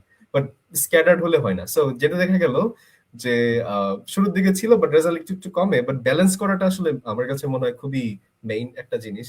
অনেকে আমি দেখছি, যেমন আমার মেন্টরশিপের আন্ডারে অনেকে আছে খুব ভালো ব্যালেন্স করতে পারে। তারা 4 কোর্সে ফ্লোতে আছে, প্লাস হচ্ছে সবকিছু করতেছে, প্লাস হচ্ছে আমার হ্যাকাথন করছে, আমার হচ্ছে দেশের বাইরে যেতেছে। So, সবগুলা ব্যালেন্স করার জন্য যেটা করতেছি একটু কমিউনিকেশন, যে দেখা গেল এটা মিস করবো, স্যার ম্যাম একটু বলে দেওয়া। সো আগে থেকে যে ম্যাম আসলে এটার জন্য এটার কি একটু পিছানো যায় কিনা। সো এরকম অনেক কিছু করতে হয়েছে আসলে, মানে খুবই স্ট্রাগলের মধ্যে দিয়ে গেছে বলতে গেলে। আমার মনে হয় এংজাইটি ছিল, আচ্ছা ম্যাম যদি এটা না পেছায়, ম্যাম যদি কুইজটা আজকে নিয়ে নেয় তাহলে তো আমার 5টা মার্ক চলে গেল, তাই না? সো অনেকগুলো ব্যাপার আছে। মানে আমার কাছে মনে হয় এটা আমি এত ভালো পারি নাই ব্যালেন্স করতে। আমার কাছে মনে হয় আমার ব্রেন শুধু একটা ওয়েতেই মানে ওয়ান ওয়েতে যেতে পারে খুব ভালো। সো বাট আমার কাছে মনে হয় ব্যালেন্সটা শেখা উচিত যারা করতে পারে, অল্প অল্প করে একটু ব্যালেন্স করা, যে ব্রেনকে বোঝানো যে আমার তো একটা জিনিস নিয়ে আমি রিয়েল ওয়ার্ল্ডে থাকবো না, আমি অনেকগুলো বিষয় ডিল করতে হবে। হ্যাঁ, পরবর্তীতে যখন ওয়ার্ক লাইফে যাবে তখন আর অনেকগুলো বিষয় ডিল করতে হবে। সো এটা একটু শেখা উচিত সবার, এবং যারা পারে তাদের থেকে ভালো আইডিয়া নেওয়া উচিত। বাট আমি মনে হয় I am not the best person যে ব্যালেন্সিংটা বোঝানো। আমি অনেক একটা দিকে একটা মেসড আপ করে ফেলি মাঝে মাঝে। মানে এটা একটা জিনিস যে 100% ব্যালেন্স আসলে কারোই হয় না আরকি। আ মানে একটা জায়গায় প্রায়োরিটি দিতে গেলে আরেকটা জায়গায় একটু হয়। কিছুটা জিনিস আমাদেরই কম্প্রোমাইজ করেই আসতে হবে। হয়তো তোমার এই ২ টা জিনিস যদি ঠিকমতো করে হয় তো আমার হয়তো ফ্রেন্ডশিপ, আড্ডা ঘুরে-ফেরা এগুলোতে তোমার কিন্তু সিগনিফিক্যান্ট, অথবা দেশে কি হচ্ছে, অন্যান্য জিনিসগুলো কি হচ্ছে না হচ্ছে সেটা রিলেটেড তোমার হচ্ছে একটা ঘাটতি পড়ে যায় আরকি। আ যে অমুক জায়গার ময়লা ছাপ হইছে কি হয় নাই, ১ দিন বাকি না ২ দিন বাকি, সেই ইনফরমেশন হয়তো তোমার কাছে নাই। তুমি বলবা যে, "কোথাকার ময়লা? এটা এখনো ক্লিয়ার হইছে? এইরা করছে না ওরা করছে, কারা ক্লিন করছে?" এটা তুমি জানবা না। ঠিক আছে? মানে তোমাকে তো কিছু না কিছু ছাড়তে হবে। কারণ হুম, তোমার ওভারঅল মূলধনই হচ্ছে ২৪ ঘন্টা। এর মধ্যে তুমি ঘুমাবা, খাবা মিলায় ৮-১০ ঘন্টা তো এমনি যাবেই আরকি। এটা তো আমাদের unavoidable জিনিস। তারপরে ক্লাস থাকে, এটা সেটা থাকে আরকি। তো ক্লাস হুম, থাকলে ধরলাম ৫-৬ ঘন্টা থাকে। ক্লাসে তো আমাদের যেতেই হয় আরকি। তো গেল আরকি। তার মানে আমার ধরো হচ্ছে ১০ আর ৬ ১৬-১৭ ঘন্টা কিন্তু এখানে শেষ। তারপরে যে ৫-৭ ঘন্টা আমার বাকি থাকে বা ৬-৭ ঘন্টা বাকি থাকে, এইটাতে আমি কিন্তু সবকিছু ব্যালেন্স করতে পারব না। যে রোনালদো গোল দিছে কি দেয় নাই, মেসি গোল দিছে দেয় নাই সেটারও খোঁজ রাখবো। আবার এআইএমএল এটাও রাখবো। সব তো আসলে হবে না। তো এইটা আমাদেরকে কিন্তু একটু মাথায় রাখতে হবে। সো কিছু একটা প্রশ্ন চলে আসছে। আমি প্রশ্নগুলা নিবো এবং হচ্ছে এইখানে আরেকটু কয়েকটা প্রশ্ন আসতেছে। সবগুলা প্রশ্ন অ যতটুকু সম্ভব নেয়ার চেষ্টা করব। আ সো এইখানে হচ্ছে আমি একটু প্রশ্নগুলাকে একটু সেট করে রাখার চেষ্টা করি। তার আগে হচ্ছে আমি একটু জানার চেষ্টা করি যে আ ধরো হচ্ছে তোমার আ এই জায়গাটায় যেটা আমরা দেখি যে ধরো এলএলএম এবং হচ্ছে ধরো এমএলঅপস আবার হচ্ছে রিয়ালিটি আরকি। তো একটা জায়গায় এআই এমএল এর একটা সাইড কিন্তু খুব স্ট্রঙ্গার আছে। যেমন তুমি হাগিং ফেস দিচ্ছ আরকি। তো কিছু মানুষ হাগিং ফেস বানাচ্ছে, কিছু মানুষ হাগিং ফেস কনজিউম করতেছে। সো এই ২ টার মধ্যে হচ্ছে মানে ভেরিয়েশনটা কি আরকি? মানে কিভাবে আমি বুঝবো যে আমি কি মডেল বানানোর মানুষ? নাকি আমি মডেল ইউটিলাইজ করে অ্যাপ্লিকেশন বানানোর মানুষ? যেটা প্রি ট্রেইন মডেল বা অন্যান্য জিনিসগুলো থাকে আরকি। তো একটা মানুষ আসলে কিভাবে বুঝবে যে আমি হার্ডকোর এর দিকে যাবো? নাকি আমি হয়তো এটাকে কনজিউম করে অ্যাপ্লিকেশন রিয়াল ওয়ার্ল্ড ইউজ এর দিকে যাবো আরকি। So ultimately most of the people যারা technology directly or indirectly use করে তারা সামহাউ এআই/এমএল এর সাথে থাকবেই আরকি। হয় তারা হার্ডকোর রিসার্চ মডেল টাইপের কাজ করবে, না হয় তারা এই প্রি-ট্রেইন মডেলগুলাকে ইউটিলাইজ করে অ্যাপ্লিকেশন বানাবে, নয় তারা এগুলাকে কনজিউম করবে। মানে সে যেই ফিল্ডের মানুষই হোক, ইন্টারনেট যদি ইউজ করে আল্টিমেটলি ৩ ক্যাটেগরি কোন ক্যাটেগরিতে পড়বেই। সো তুমি কিভাবে জাস্ট থাম্ব রুল, তোমার থাম্ব রুল হয়তো অন্য আরেকজনের থাম্ব রুল ডিফারেন্ট হইতেই পারে আরকি। সেটা হুম। সম্পর্কে যদি বলো আকাশ ভাই। আচ্ছা। সো এখানে অনেকগুলা বিষয় চলে আসছে। এক হচ্ছে আপনার ML মডেল আসছে, এখানে LLM আছে, তারপরে হচ্ছে ওভারঅল NLP যদি বলি, তারপর জেনারেটিভ AI অনেক কিছু চলে আসছে। আসলে ব্যাপারটা যেটা হচ্ছে যে আ প্রি ট্রেইন মডেলগুলা বিশেষ করে যারা কম্পিউটার ভিশন এ কাজ করে তাদের কিন্তু ফিচার এক্সট্রাকশন এ প্রি ট্রেইন মডেলগুলাই লাগে। যেমন VGC16 যদি বলি, মোবাইল নেট যদি বলি, আমি রিসেন্ট একটা পেপার এটা ইউজ করছি।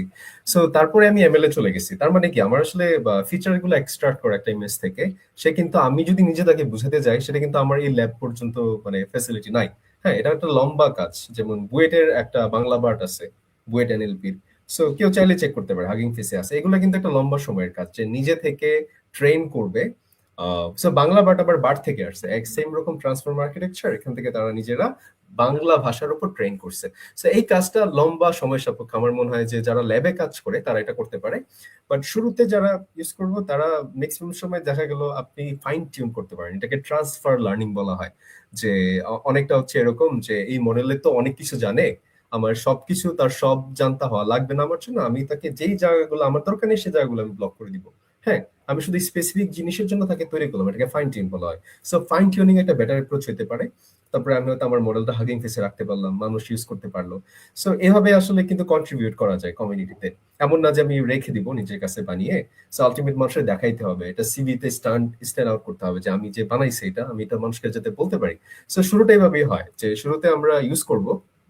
বিশেষ করে মেশিন লার্নিং মডেলগুলো ওইভাবে হাগিং ফেসে রাখা যায়।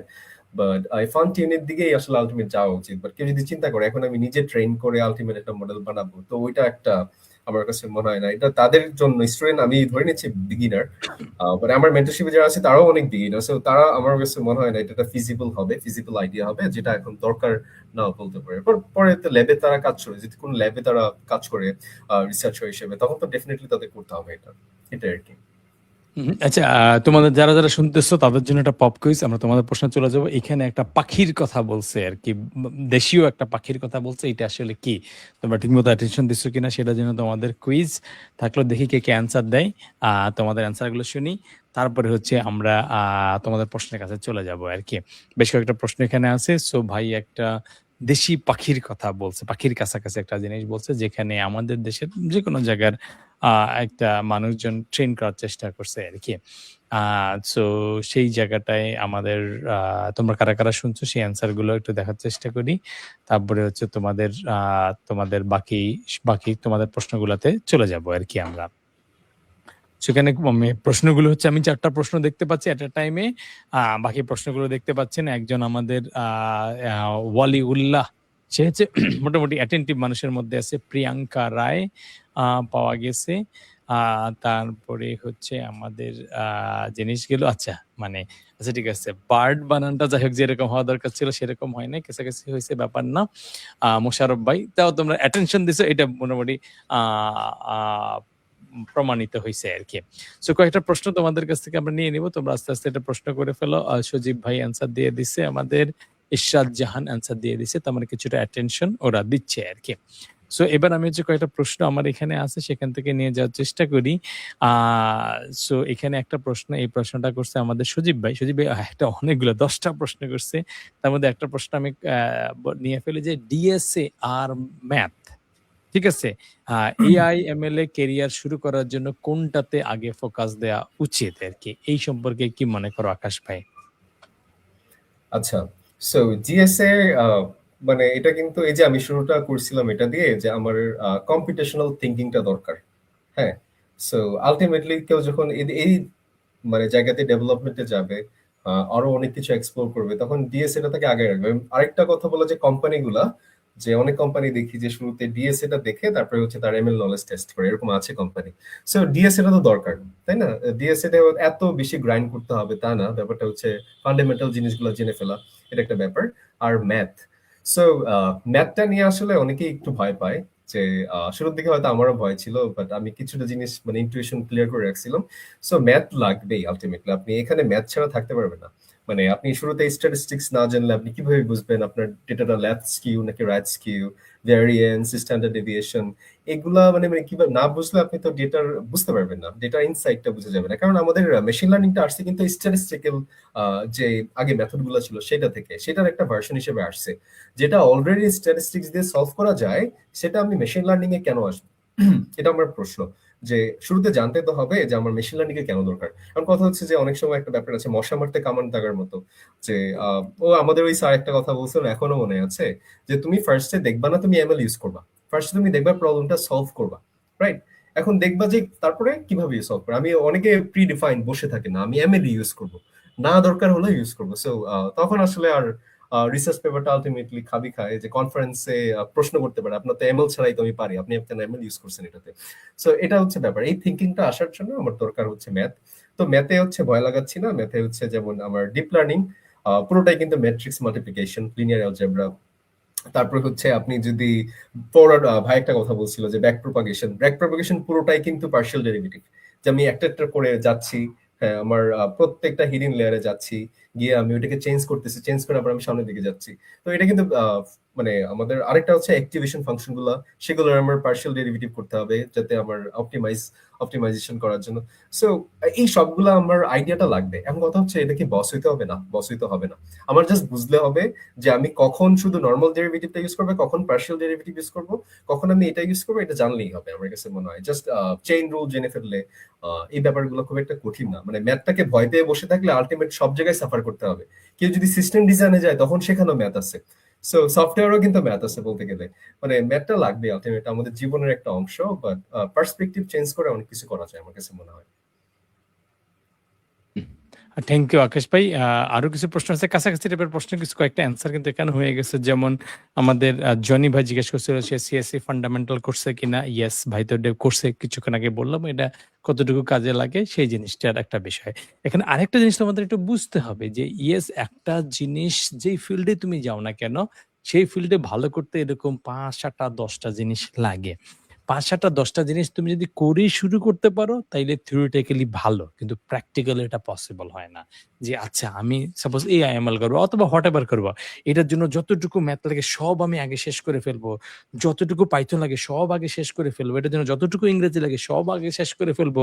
যতটুকু মানে পিসি লাগে সেটা আমি আগে সব সেট করে ফেলবো। মানে যত কিছু লাগে দুনিয়ার সবকিছু সরঞ্জাম আগে জোগাড় করে ফেলবো। বিষয়টা মোটেও এরকম না। এরকম করাটা প্র্যাকটিক্যালি পসিবল না। ২-১ জন থিওরিটিক্যালি হয়তো করতে পারে আরকি বা কোনো কারণে হইতে পারে। বাট মেজরিটি হচ্ছে তুমি ১টা ২টা জায়গায় কিছু একটা তোমার থাকবে অথবা নাও থাকতে পারে।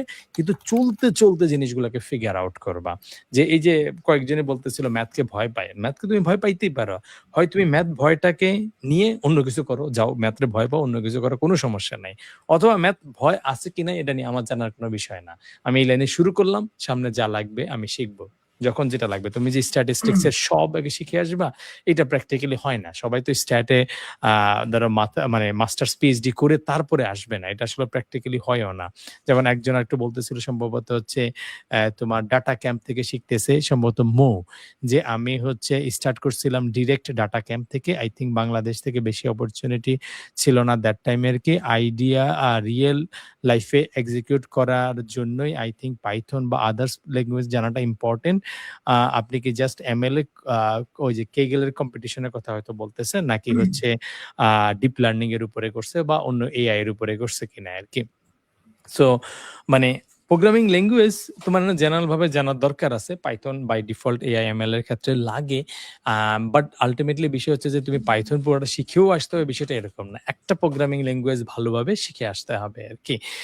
তারপর তুমি সুইচ করতে পারো, অন্য জিনিসগুলো করতে পারো। তো যাই হোক আমি এই অ্যান্সার গুলো একবার একটু মিক্সড ভাবে জিজ্ঞেস করে ফেলি। সেটা আমাদের আকাশ ভাইকে যে তুমি কেইগেলের মানে কম্পিটিশন কোন টাইপের কম্পিটিশন করছো এই টাইপের একটা বিষয় এবং পাইথনই শিখে আসতে হবে এরকম কোনো বিষয় আছে কিনা? মৌ আপুর এই ২ টা প্রশ্ন আমরা নিয়ে নিলাম আরকি। হুম, হুম। আচ্ছা, শুরুতে হচ্ছে আমি কেকুলে এত কম্পিটিশন করি নাই। কেকুল কম্পিটিশন দেখা হয়েছে, হয়তো সাবমিট করা হয়েছে। বাট আমি হ্যাকাথন করেছি। তো আ কেবল হচ্ছে প্লেগ্রাউন্ড, রাইট? হ্যাকাথন হচ্ছে একটা রিয়েল জায়গা। সো আসলে আমি অল্প সময়ের মধ্যে অল্প টাইম উইন্ডোতে অনেক কিছু করছি তো। সো আমার কেগলে এতটা সময় দেওয়া হয় নাই। বাট ইয়েস, অনেক কেগুলো তো ডেইলি ইউজ করা হয়। আরেকটা ব্যাপার হচ্ছে পাইথনই শিখে আসতে হবে বলতে মানে পাইথনটা কেন লাগবে? কথা হচ্ছে পাইথন কিন্তু যারা সি প্লাস প্লাস থেকে আসতেছে তারা কিন্তু অলরেডি মানে ইনটুইশন আছে যে আচ্ছা আমি কিভাবে একটার পর একটা ওয়েতে যাব। সো পাইথন আমাকে এটা ইজি করে দিচ্ছে, তাই তো? আর পাইথনের রিসোর্স বেশি। আমাদের মেশিন লার্নিং কমিউনিটিতে কিন্তু পাইথনটা খুব বেশি ইউজ হয়। এখানে চাইলে একটা কোড আপনি জেনারেট করে ফেলতেছেন। আপনি যেকোনো জায়গা থেকে পাইথনের কোড নিতে পারতেছেন। এবং লাইব্রেরি গুলো কিন্তু পাইথনের উপর বেসড করে লেখা ম্যাক্সিমাম। আপনি সাইকিট লার্নের কথা বলেন, আপনি সাইকিট লার্ন ইউজ করতে হবে। সো আপনি পাইটর্চের কথা বলেন। সো আমার কাছে মনে হয় যে এর জন্যই পাইথনেই থাকাটা উচিত। তবে আমার কাছে মনে হয় পাইথনে ইনস্ট্যান্ট জাম্প করা উচিত না। এর কারণটা হচ্ছে যে মানে একটা কথা বলে মানে সবাই প্রফেশনাল কমিউনিটিতে পাইথন হচ্ছে যারা খুবই এক্সপার্ট তাদের জন্য। কারণ হচ্ছে যে পাইথনে অ্যাবস্ট্রাকশন খুব চরম লেভেলে বেশি, হ্যাঁ? আপনি প্রোগ্রামার আমার মনে হয় না আল্টিমেট পাইথন দিয়ে আমি জানি না, I could be wrong, but আমার কাছে মনে হয় পাইথন আমাকে ওই চিন্তার জায়গাটা কম দিচ্ছে। যে অনেক কিছু হয়ে যাচ্ছে। ভিতরে কি হচ্ছে আমি আসলে বুঝতে পারছি না। সো সি প্লাস প্লাস থেকে যেহেতু আমি আসছিলাম, সো আমি আসলে জানি যে এটা আমি করলে আমার একটু সময় লাগবে বাট আমি করতে পারবো। তাই না? সো আমার কাছে মনে হয় যে এটা একটা ব্যাপার। বাট পাইথনে করাটা উচিত এই কারণে যে এমএল এ যদি আমি কন্টিনিউয়াসলি করতে থাকি তখন পাইথন আমার সুইচ করতে হবে। এটা ছাড়া আসলে উপায় নাই। বাট অনেক সময় কেউ চাইলে একটু টয় প্রজেক্টের জন্য হয়তো লিনিয়ার রিগ্রেশন চাইলে সি প্লাস প্লাস দিয়ে ইমপ্লিমেন্ট করতে পারে, বাট এটা আলটিমেটলি আপনার হেল্প করবে না সিবিতে এগুলোতে। রাইট। সো না ইকোসিস্টেমটা আসলে পাইথন দিয়ে পাইথন মোটামুটি ইকোসিস্টেমটাকে ওন করে। হয়তো অনেক জায়গায় করা যেতে পারে। যেমন হচ্ছে পাইটর্স বা এই টাইপের জিনিসগুলো টেনসরফ্লো কিন্তু জাভাস্ক্রিপ্ট দিয়ে করা যায় সেটা ঠিক আছে। কিন্তু ইকোসিস্টেমটা কিন্তু পাইথন ওন করে মেজরিটির বিষয়টাতে। এবং মেক্সিমাম প্যাকেজ কিন্তু আমরা যদি ঘাটে দেখি সেগুলো সি প্লাস প্লাস এর লেখা। তারপরে সেটা হচ্ছে পাইথনের র‍্যাপার দিয়ে আমরা ইউজ করি আরকি। এরকম অনেক আছে আরকি। ওপেনসিপি এটা সেটা আরো অনেক কিছু আছে যেগুলো আসলে অরিজিনালি এই ওভারঅল যে ফ্রেমওয়ার্কটা সেটা কিন্তু সি প্লাস প্লাসে লেখা, তারপরে পাইথন দিয়ে সেটাকে র্যাপিং করা হুম। হয়েছে আর কি। তো এরকম কিছু বিষয়াদি আছে আর কি, যে কত বেশি আমাদের এখন চিন্তা করারই দরকার নাই আর কি। সো এইখানে তোমরা যারা যারা দেখতেছো, তোমাদের আরো কয়েকটা প্রশ্ন আছে, এবং তোমার একটা প্রশ্ন আমাদের পার্থ মজুমদার জানতে চাইছে মিনিমাম কতগুলো রিসার্চ পেপার পড়া উচিত। ধরো আমি যদি রিসার্চ করতে যে কোনো একটা টপিকে আমার কতগুলো পেপার পড়া উচিত, বা কিভাবে আমি বুঝবো কতগুলো পেপার পড়া উচিত আর কি। এখানে একটা ব্যাপার আছে যে আমাদের যেটা বলেছিল আমাদের সুপারভাইজার যিনি ছিলেন, মানে স্যার, উনি বলেছেন যে এই পেপারগুলো তোমরা দেখো, রাইট? সো আমার কাছে মনে হয় এখানে একটা এক্সপার্টের মতামত রাখা উচিত, যে মিনিমাম কয়েকটা এরকম তো কোনো ম্যাজিক নাম্বার নাই। বাট কথা হচ্ছে যে আমার বুঝতে হবে যে আমার কাছে অ্যাভেলেবল যতগুলো পেপার আমি পড়ে বুঝতে পারি যে এরপরের যে আমার যে অ্যাপ্রোচটা, সেই অ্যাপ্রোচটা যদি আমি বুঝতে পারি, এটা একটা ওয়ে। যে অনেক সময় দেখা যায় এমন একটা কাজ, যে কাজে খুব বেশি পেপার নেই, আপনি তো এত বেশি পেপার পড়তে পারবেন না, তাই না? সো ব্যাপারটা হচ্ছে এরকম, যে এটা একটা আইডিয়া, এই আইডিয়াটা চলে আসে আমার কাছে মনে হয় কাজ করতে করতে, যে আমার এই পেপারগুলো লাগবে আমার কাজটা ইমপ্লিমেন্ট করার জন্য। ওইখান থেকে আসলে মানে পেপার পড়ার আইডিয়াটা চলে আসে। বাট এরকম ফিক্সড কোনো নাম্বার আসলে নাই যে মিনিমাম কয়টা পড়তে হবে, এরকম কোনো নাম্বার নাই, কেউ নাম্বার দেয় না এরকম। একটা কমফোর্ট লেভেলে তোমাকে ঢুকতে হবে, যে আমি এটলিস্ট রিজনেবল একটা এই ফিল্ডটাতে ঢুকার জন্য, যে আমি হয়তো 20টা পেপার পড়লাম ফর এক্সাম্পল। তার মানে আমি রিসার্চ এই ফিল্ডে করার জন্য এটলিস্ট একটা আইডিয়া নিছি, এবং বেশ কিছু সিমিলার হয়তো লিটারেচার রিভিউ আমি করে নিছি। আমি মোটামুটি একটা ফিলিং পাচ্ছি যে ওকে, আমি একটা এরিয়াতে কাজ করার জায়গা পাইছি, এবং এই জায়গাটার মধ্যে কোনো অ্যাঙ্গেলে যে নোবেলটি যেটা বলে, মানে নতুন কিছু অ্যাড করার একটা অ্যাঙ্গেল বা ফিলিং আমার কাছে আছে। তো এই ফিলিংটা পাওয়ার জন্য হচ্ছে কারো হয়তো ১০-১৫টাতে পড়লেও হয়ে যেতে পারে। কারো হয়তো দেখা গেছে ৩০-৪০-৫০টা পড়ে। কেউ কিন্তু এই যারা পিএইচডি করে তারা হয়তো ১ বছর ধরেই লিটারেচার রিভিউ করতে থাকে আরকি। করে তার রিসার্চ এর অংশটাকে সে বের করার চেষ্টা করে। সো এবং এটা অনেক ক্ষেত্রে দেখা যায় যে একজন যেই অ্যাডভাইজার থাকে বা রিসার্চ এর যে লিড থাকে, যারা অলরেডি রিসার্চ করে আসছে, তারা যখন এই জুনিয়ররা যখন লিটারেচার রিভিউ করে, তাদের রিভিউ, তাদের যেই প্রজেক্টের প্রপোজাল, সেই জিনিসগুলো দেখেই ওনারা সেন্স করতে পারে, যেহেতু ওনারা অনেক বছর করছে, ওনারা হয়তো মোস্ট লাইকলি পিএইচডি করে আসছেন, এবং নিজেরা হয়তো ২-৪-১০ বছর ধরে পেপার পাবলিকেশন করে। তখন এই যে জুনিয়র একটা লিটারেচার রিভিউ করে সে তো রিপোর্ট করে, মানে নিজে সাধারণত করে না। তখন ওনারা একটা ফিলিং পায়, ওনাদের ডোমেইন নলেজ থাকে আরকি, বা ওনারা ওই ফিল্ডে যেহেতু কাজ করে, যে ইয়েস এটা একটা হইতে পারে, তখন গিয়ে আসলে মোটামুটি একটা অফিসিয়াল কনক্লুশন তৈরি হয় যে লাগে। অনেক ক্ষেত্রে এরকমও হয় যে লিটারেচার রিভিউ করতে এমন একটা জায়গায় আসছে, তখন স্যার বলে যাচ্ছে তুমি এখন এই টপিক নিয়ে আরো কিছু লিটারেচার পড়ো, বা এই টপিকের উপর আরো কিছু পড়ো। করে সে একটা প্রপোজাল রেডি করার চেষ্টা করে। এট দ্য সেম টাইমে যে লিড আছে রিসার্চের, যেই হেড অফ দ্য লিড সাধারণত প্রফেসর বা ফ্যাকাল্টি সাধারণত হয় আরকি। উনারা যখন এই কনফিডেন্সটা ফিল করে যে যাওয়া যাইতে পারে, and that's your official ending of literature review আরকি। যে এর কাহিনী হচ্ছে আমি এই এরিয়াটা সম্পর্কে একটা রিজনেবল ধারণা হইছে, এবং এই যে রিসার্চটা করব সেটার একটা ভালো পটেনশিয়াল আছে। হয়তো এটা কোনো একটা কনফারেন্স পেপার হইতে পারে বা জার্নাল হইতে পারে, যেটা হইতে পারে সেই অর্থিনেসটা বোঝা যায় আরকি। অথবা এটা পুরোটা আমরা করতে পারবো না, অর্ধেক করতে পারবো, বা এত অনেক হার্ড প্রবলেম, এটা প্র্যাকটিক্যালি সলিউশন না, ফিজিবল না। এটা রিসার্চ এরিয়া পাওয়া গেছে কিন্তু এটা ফিজিবল না। এটার জন্য আমাদের হয়তো হিউজ কিছু একটা রিসোর্স লাগতে পারে, বা ব্লা এরকম অনেক কিছু ফ্যাক্টর থাকে আরকি। তো আমরা হচ্ছে আরেকটু আগানোর চেষ্টা করি। যেমন আমাদের আতিক বা রাতিক, সে বলতেছে যে আমরা যদি হচ্ছে এআই এমএল শিখাতে গেলে আমাদেরকে কি আগে সিএসসি ফান্ডামেন্টাল কোর্সটা করা আসাটা প্রয়োজন কিনা আরকি। এই বিষয়ে তোমার আ অভিমত কি আরকি? সো এখানে আসলে আমার আইডিয়াটা, মানে ব্যাপারটা হচ্ছে যে এটা আপনার কি আসলে সিএসসি ফান্ডামেন্টাল লাগবে কিনা, মানে এটা আপনার বোঝা। যে মনে করেন আমার কাছে কিছুই নাই, আমি জানি না যে অ্যালগরিদম একটা কিভাবে কাজ করে, এগুলা কাজ করে, এটা এখন তো লাগবে না। শুরুতে আপনার রিসার্চে গেলে আপনার ইবিএ এগুলো করতে লাগবে না। বাট এই যে সাস্টেইন করাটা বলতেছিলাম আমি, যে এই ফিল্ডে সাস্টেইন করতে হলে পরবর্তীতে হয়তো আপনি ধরলেন আপনি রিসার্চ করবেন না, আপনি একটু ডেভেলপমেন্টে চলে যাবেন, তখন আলটিমেটলি আপনার সব ঘুরে ফিরে লাগতেছে, রাইট? আবার জব ইন্টারভিউর একটা ব্যাপার আছে। সো এটা আসলে ডিপেন্ড করে যে এখন সে কোন জায়গায় আছে। সে যদি ইউনিভার্সিটি ফাইনাল ইয়ারে গিয়ে চিন্তা করে, আচ্ছা আমি সিএসসি ফান্ডামেন্টাল করে তারপর এটাতে যাবো, মানে এটা একটা রিসার্চ পেপারে যেমন আমরা শুরুতে ফিজিবিলিটি টেস্ট করি, আমার কাছে মনে হয় নিজের ফিজিবিলিটি টেস্ট করা উচিত, যে আমার আসলে এখন মানে অবস্থাটা কি। হ্যাঁ, অবশ্যই ফান্ডামেন্টাল নলেজটা খুব ভালো, রাইট? সো ফান্ডামেন্টাল নলেজটা অনেক ভালো। এটার কিন্তু ডিনাই করার কোনো ওয়ে নাই। আমরা কম্পিউটার সায়েন্সের যেহেতু মানুষ বা যারা কম্পিউটার সায়েন্স থেকে না, তাদের কিন্তু ফান্ডামেন্টাল নলেজটা অনেক হেল্প করে লাইফে। বোঝা যে কম্পিউটেশনাল থিংকিংটা। সো বাট এটা আল্টিমেটলি মানে একটু কনফিউশন মানে আমারও যে আসলে উনার কি করা উচিত। এটা উনার হয়তো নিজে বোঝা উচিত যে আসলে আমার হ্যাঁ, এটা দরকার কিনা। তো জেনারেল ভাবে হচ্ছে মানে ২ টা জিনিস। এটা আসলে ধরো কোন একটা কোর্স করতে হবে বিষয়টা ওইরকম না। বিষয়টা হচ্ছে এই জিনিসগুলো তোমারে জানতে হবে।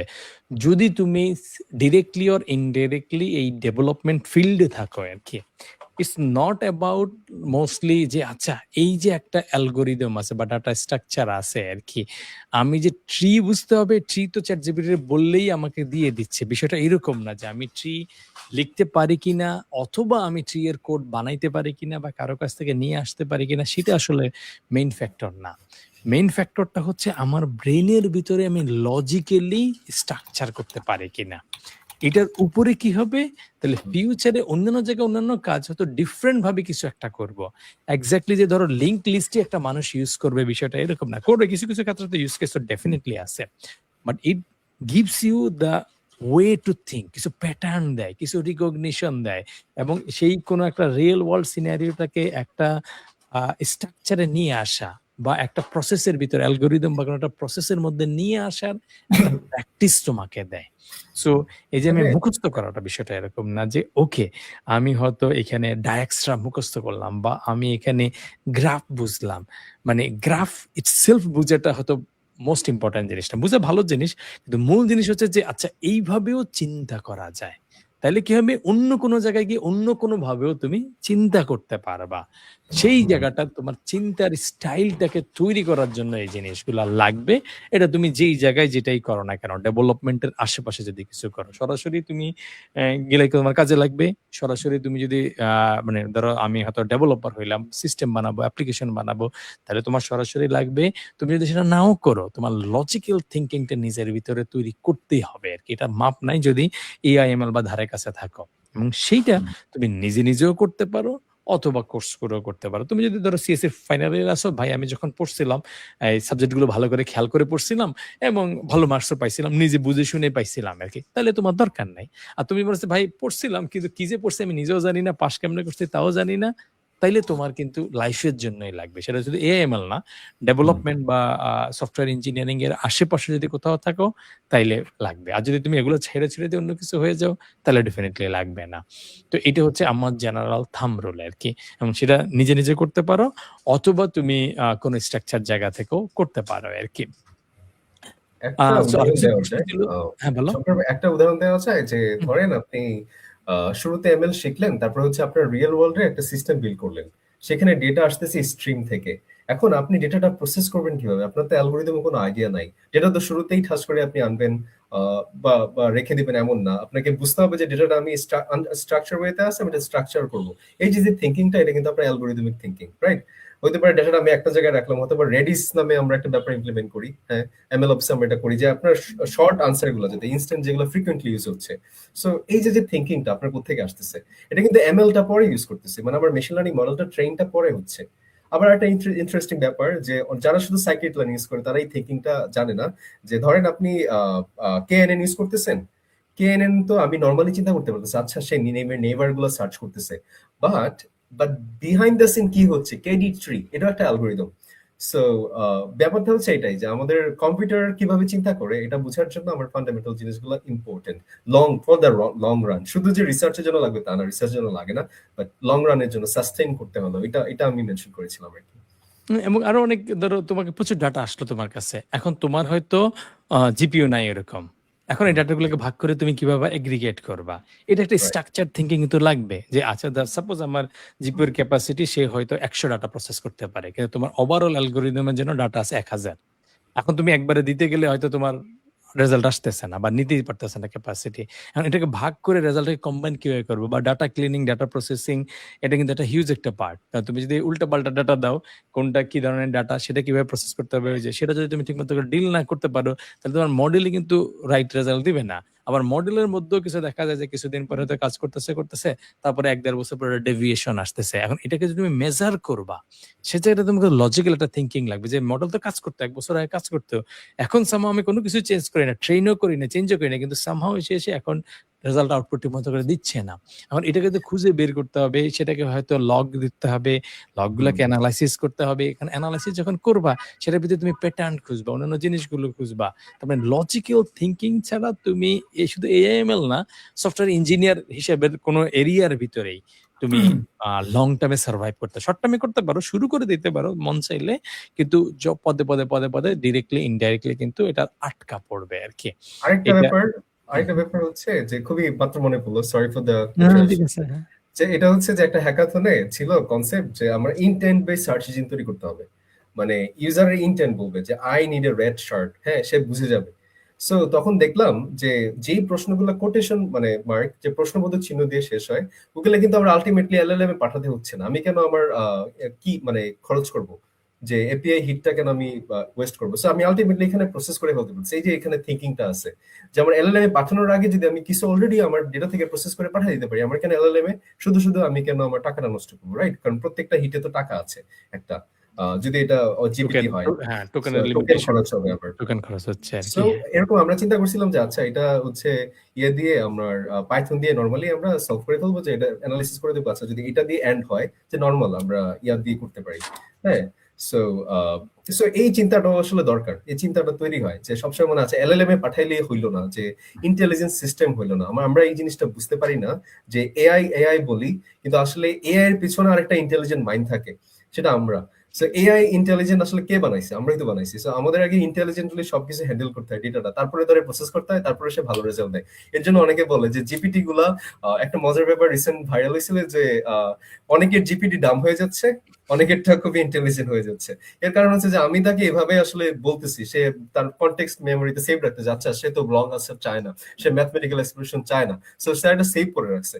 সো ব্যাপারটা হচ্ছে এটা যে আমাদের নিজে যদি কম্পিউটার যে সায়েন্সের যে আমাদের চিন্তাটা, এই চিন্তাটা যদি থাকে, আমরা যদি বুঝি আচ্ছা এলএলএম এ পাঠানোর আগে আমি এটা প্রসেস করবো, এলএলএম হচ্ছে আমার লাস্ট গোল, যেটা আমার অটোমেশনে সাহায্য করবে।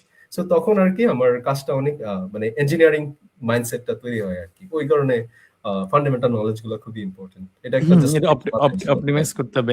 এখনো আমরা যে এলএলএমটা ইউজ করি, এটা কিন্তু সাবসিডাইজ কস্টে আমরা ইউজ করতেছি বিভিন্ন ধরনের ইনভেস্টমেন্ট বা অন্যান্য কারণে। কিন্তু এই জিনিসটা কিন্তু লং টার্মে এই স্টাইলে থাকবে না। এখন হচ্ছে ওই যে আমরা ছোটবেলাটা গল্প শুনছিলাম যে বাঙালিদেরকে চা খাওয়ানো শেখানোর আগে ব্রিটিশরা হচ্ছে গ্রামে গ্রামে ফ্রি ফ্রি এরকম কয়েক বছর এসেই বাজারে বাজারে যাইতো, যাই হচ্ছে স্যাম্পল চা খাওয়াইতো, কি চা পাতাও বিক্রি করতো, জাস্ট খাইতো ফ্রি ফ্রি, মানুষজনের মজা লাগতো, খাইতো। তারপরে আস্তে আস্তে চা পাতা বিক্রি করা শুরু করছে আর কি। তো জিপিটি ওলারা কিন্তু যে কাজটা করতেছে বা এলএলএম বানানো জিনিসগুলো হচ্ছে আমাদের কিন্তু এখন সাবসিডাইজ কস্টে চালাচ্ছে বলে আমরা অনেক অ্যাপ্লিকেশন বানাই ফেলতে পারতেছি। কিন্তু যখন ওদের ট্রু কস্টটা চলে আসবে, তখন কিন্তু আমাদের আরো অনেক বেশি অপটিমাইজ করতে হবে, এবং এটাই রিসার্চের একটা অংশ এবং সার্ভাইভালের একটা অংশ। সো আমরা আজকে মোটামুটি আলোচনার একদম শেষ দিকে চলে আসছি। তোমাদের সাথে হচ্ছে আমরা বেশ কিছুক্ষণ ধরে হচ্ছে আলোচনাটা করলাম। তোমাদের আরো অনেক প্রশ্ন আছে। এখানে আমাদের জিদান ভাই জানতে চাইছে, জিনেদি জিদান, নেক্সট ব্যাচ কবে আসবে? এটা মার্চের 10 থেকে 24 তারিখে আমাদের এনরোলমেন্ট হবে। আশা করি নির্বাচনের পরেই আমরা আমাদের আন্দোলনটা করব আর কি। তো সেটা থাকলো। আর তারপরে হচ্ছে আচ্ছা, আমরা লাস্ট প্রশ্ন হিসেবে আকাশ ভাইকে জিজ্ঞেস করে ফেলি, জেনারেল ভাবে আমাদের কিছু ছেলেপেলেদের আগ্রহ আছে আর কি এই আইএমএল সম্পর্কে ফিল্ডটাতে এক্সপ্লোর করার, এবং যারা করতে চায় এবং জেনুইনলি চায় আর কি। তো তোমার পক্ষে হচ্ছে যে মানে what makes someone at least ইয়ে পর্যন্ত, তুমি নিজে একটা ইন্টার্ন পর্যন্ত গেছিলা, তারপরে আবার এখানে ফাইট্রনের জয়েন করছো আর কি। সো কি এলিমেন্টসটা কি? তোমার আশেপাশে অনেক বন্ধু বা পরিচিত আরো অনেকেই চায়, এবং তুমি অনেকের গাইডও করো আর কি। তো তুমি কিভাবে বুঝো যে এই মানুষটা আসলে ভালো করবে, এই মানুষটা ভালো করবে না? মানে ক্যারেক্টারিস্টিক্স বা ফিচার তুমি আসলে কি দেখো ওই মানুষগুলার মধ্যে আর কি? শুরুতে একটা বিষয় আমি দেখি, বা আমি যেহেতু আমাদের ইউনিভার্সিটি ক্লাবগুলোতেও আমি প্রেসিডেন্ট ছিলাম, সো আমি অনেক মানুষের সাথে কাজ করেছি। হ্যাকাথন যখন করেছি তখন অনেক টিম ফর্ম করেছি। আমি কয়েকটা মানে জিনিস আমি দেখি যেটা মানুষের মধ্যে থাকে, যারা সাকসেসফুল। এবং আমার একটা টিমে ছিল একজন, উনি এখন এমএল ইঞ্জিনিয়ার হিসেবে আছে। উনি আইসিটি ভবনেই বসে, অনেক ভালো কোম্পানিতে আছে, নাম বলছি না। সো ব্যাপারটা হচ্ছে যে একটা কনসেপ্ট যেটা মানুষ মাথায় রাখে যে এটার বাংলা করলে এরকম হয় যে আমি অনেক বেশি শিখে তারপর আসবো, এটা হচ্ছে ব্রিলিয়ান্ট মানুষদের প্রোক্রাস্টিনেশনের একটা ওয়ে। সো এটা একটা ওয়ে যে আমি আসলে শিখে আসবো, আসলে সে এখনো মানে লেজি, সে রেডি না। যে আমি করে শিখবো, মানে আমি এটা করলাম, আচ্ছা আমার এটা লাগবে, আমি শিখে ফেলি। এই লার্নিংটা খুবই এফেক্টিভ হয়। সো আমি অনেকেই দেখছি যে ভাই আমি সে কাজ জানে, আমি জানি, কিন্তু বলে ভাই I am not ready. So তখন আমার মানে ফোনের ওয়ালপেপারে একটা মিম ইয়া আছে, সেটা হচ্ছে এরকম যে তুমি রেডি কিনা এটা আসলে ইয়া না, মানে কোনো একটা পারফেক্ট টাইম না, এটা একটা ডিসিশন, তাই না? অনেকটা এরকম, যদি ওয়ালপেপার থেকে কোট করি যে how do I feel ready, তারপরে হচ্ছে আরেকজন একটা বুদ্ধিমান পেঁচা উত্তর দিচ্ছে যে ready is a decision not a feeling.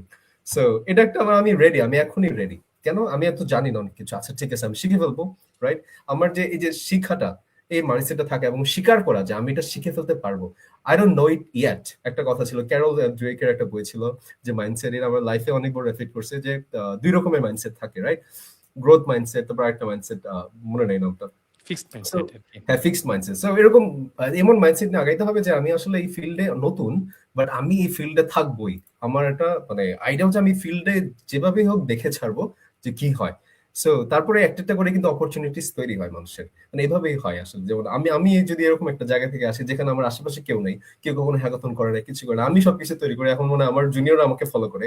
So ওরা বলে ভাই মানে কিভাবে হওয়া যায়। সো আমি এরকম অনেককে বুদ্ধিটা দেই। দেখি একটা মজার ব্যাপার হচ্ছে, আমি দেখি ভাই সেটা হচ্ছে যে আমি ওকে বললাম যে তোমাকে রিসোর্স দিলাম না পড়ো, আমি দেখি সে হঠাৎ করে গায়েব হয়ে গেছে। রিসোর্স পাওয়ার পরে তার কোনো খোঁজ না। আমি কিন্তু মাঝে মাঝে দেখি, মানে আমার কাছে হয় কি, আমার টেক্সটিং আমি খুব কম মানুষের সাথে করি, তো আমি মাঝে মাঝে ওল্ড টেক্সট গুলো দেখি, আচ্ছা তাকে আমি 1 বছর আগে বলছিলাম, তার এখন লার্নিংটা কি, দেখি সে করে নাই। সো এটা হচ্ছে যে আমার মনে হয় লার্নিংটা নেওয়ার পরে যে দিছে তারে যদি দেখি ফ্রেন্ডলি, তারে বেশি বেশি প্যারা দেওয়া, যে ভাই আমি এটা করলাম, আচ্ছা এটার থেকে অল্টারনেটিভ কি হতে পারে। সো এই যে কন্টিনিউয়াস কমিউনিকেশন, আলটিমেটলি আমাদের জগৎটা হচ্ছে যে আমাদের কোম্পানি এটাই দেখে যে এইচআর যদি বলে সে যদি খুব ব্রিলিয়ান্ট একজন কিন্তু তার সাথে কমিউনিকেট করা যায় না, তারে কিন্তু আলটিমেট কোম্পানি দেখে না। সো ব্যাপারটা হচ্ছে যে আমি দেখি যে যারা কমিউনিকেশন করতে পারে এবং বলতে পারে যে ভাই আমি এই জিনিসগুলো শিখতে পারবো, আমাকে যদি আপনি বলেন, অথবা নিজে নিজে আসলে আরেকটা ব্যাপার হচ্ছে মানুষ নিজের না খুঁজে রিসোর্সের জন্য বলে, তা আমি বুঝে যাই সে লেজি, যে ভাই রিসোর্স দেন তো। আমি বলি ঠিক আছে তুমি একটু কাজ করো, আমি তোমাকে কিওয়ার্ড দিলাম, তুমি এটা খুঁজে দেখো। সে কিওয়ার্ড দেখে না, সে বলে ভাই আমাকে রিসোর্সটাই দেন। তখন আমি বুঝতে, আচ্ছা ঠিক আছে তোমার আসলে মানে সাস্টেইন করার ওয়েটা একটু কম। তো এরকম অনেকগুলো বিষয় থাকে যে আমাদের চারপাশটা এখন এত উন্মুক্ত যে আমাদের যে কারোর কাছে আমি রিচ করতে পারতেছি। আমার লিঙ্কডইনে অ্যামাজনে জব করে একজনকে আমি রিচ করছিলাম। সো আমাদের কাছে মনে হয় ফেয়ারি টেল, বাট এখন কিন্তু হাতের মুঠোয় সবকিছু চলে আসছে। সো বেটার একটা লিঙ্কডইন প্রোফাইল বানানো, এটা একটা ওয়ে। আর কমিউনিকেশনটা চালাই যাওয়া, যে প্রোক্রাস্টিনেশন না করা, যে বলে আমি শিখবো না, আমি কিছু একটা ইউজ করে ফেলি। যখনই মনে হয় যে একদমই পারতেছি না, বোরিং, তখন এটা প্রজেক্ট করে ফেলি। প্রজেক্ট করে আমি যেটা করি, যে আমার একটা ট্রিক্স আছে, সেটা হচ্ছে আমি যখন যেটা শিখি, এটা শেখার আগে আমি সিভিতে অ্যাড করে ফেলি, রেজিউমিতে। তাহলে এখন রেজিউমিতে আমি পাবলিক করে রাখছি, মানুষ আমাকে লজ্জা দিবে, সো আমি এই জন্য শিখে ফেলি এটা। সো এইরকম অনেক মোটিভেশন থাকে, নলেজ ড্রাইভ থাকে। যেহেতু আমি আসলে এবারে আমাদের বন্ধুদের সাথে ইন্টারাকশন কম হয়, যেহেতু লার্নিং এর মধ্যে থাকি, টু না করে আমি এরকম হ্যাক বের করি যে কোন হ্যাকে আমি ভালো শিখতে পারি। সো আমি একটা কাজ করি যে কিছু শিখছি, আমি একজন আমার সাথে বসছে যে ভাই জীবনের পরামর্শ দিই, আমি কিন্তু কনসেপ্টটাই শিখাই দিই, পরামর্শ পরে দিব। মানে দেখা যায় যে আমার লার্নিংটা হয়ে গেল। সো এরকম অনেক কিছু আসলে বের করা যায়, একটা কমিউনিটি তৈরি করা যায়। সো আমি এরকম মানে অনেক সময় বাধ্য, অনেক জোর করে শিখাই ফেলি অনেক কিছু। সো এটা আসলে এরকম করা উচিত, যেটা যারা এটা করতে পারে তারা লং টার্মে সাস্টেইন করতে পারে, আমার কাছে মনে হয়। আমি এরকম দেখছি যারা করছে তারা এখন অনেক ভালো ভালো জায়গায় আছে। সো এটাই একজন এই কমিউনিটিটা তৈরি করে কাজ শুরু করা, আর বেশি ওভার থিঙ্ক না করা। আমিও ওভার থিঙ্ক করতাম, নেগেটিভ সেলফ টক বাদ দেওয়া, কারণ আমার সবার রেস আর আমার রেস সেম না। হ্যাঁ, কেউ 3 বছর ধরে রেস করতেছে আর আমি 2 দিনের রেস করে বলি ভাই আমি তো আপনার সাথে পারবো না। এটা আসলে খুবই একটা বাজে চিন্তা ভাবনা। হ্যাঁ, আমার বুঝতে হবে সবার ব্রেইন সেম না, বাট আমি ওই পজিশনে যাওয়া পসিবল যদি আমি কন্টিনিউয়াস গ্রাইন্ড করে যাই। এটা হচ্ছে আমার তরফ থেকে থাকবে আর কি। না, থ্যাংক ইউ আকাশ ভাই। খুবই চমৎকার। যে ডেফিনিটলি যে যেটা ভাবে চেষ্টা করবে তার জার্নিটা তার মতো করে হবে আরকি, এবং ultimately world is so big আরকি। তুমি যদি জেনুইনলি কিছু একটাতে খুবই মনোযোগ সহকারে লম্বা সময় ধরে করো, তাইলে কিন্তু তোমার সে একটা রাস্তা তৈরি হবে। এটা হয়তো অন্যের চাইতে ভালো হইতে পারে, আবার অন্যের চাইতে খারাপ হইতে পারে। It doesn't matter. So genuinely তোমার ফোকাসটা যদি ঠিকমতো করে থাকে, তাহলে কিছু না কিছু একটা হবে আরকি। সো তোমাদের আরো অনেক প্রশ্ন আছে। আমাদের গ্রুপে প্রশ্ন করে ফেলতে পারো। আমাদের পেজেও প্রশ্ন করে ফেলতে পারো। আমরা এগুলোকে রেগুলার অ্যান্সার দেওয়ার চেষ্টা করব। এবং আমরা এরকম আরো অনেকগুলো সেশন অর্গানাইজ করার চেষ্টা করব। তো তোমরা সবাই ভালো থেকো, সুস্থ থেকো। থ্যাংক ইউ আকাশ ভাই আমাদের সাথে এতক্ষণ লম্বা আপনাকে সময় ধরে ডিসকাস করার জন্য, এবং তোমরা যারা দেখছো তোমাদের জন্য শুভকামনা থাকলো। সবাই ভালো থেকো, সুস্থ থেকো। আল্লাহ হাফেজ। আল্লাহ হাফিজ ভাইয়া, ভালো থাকবেন।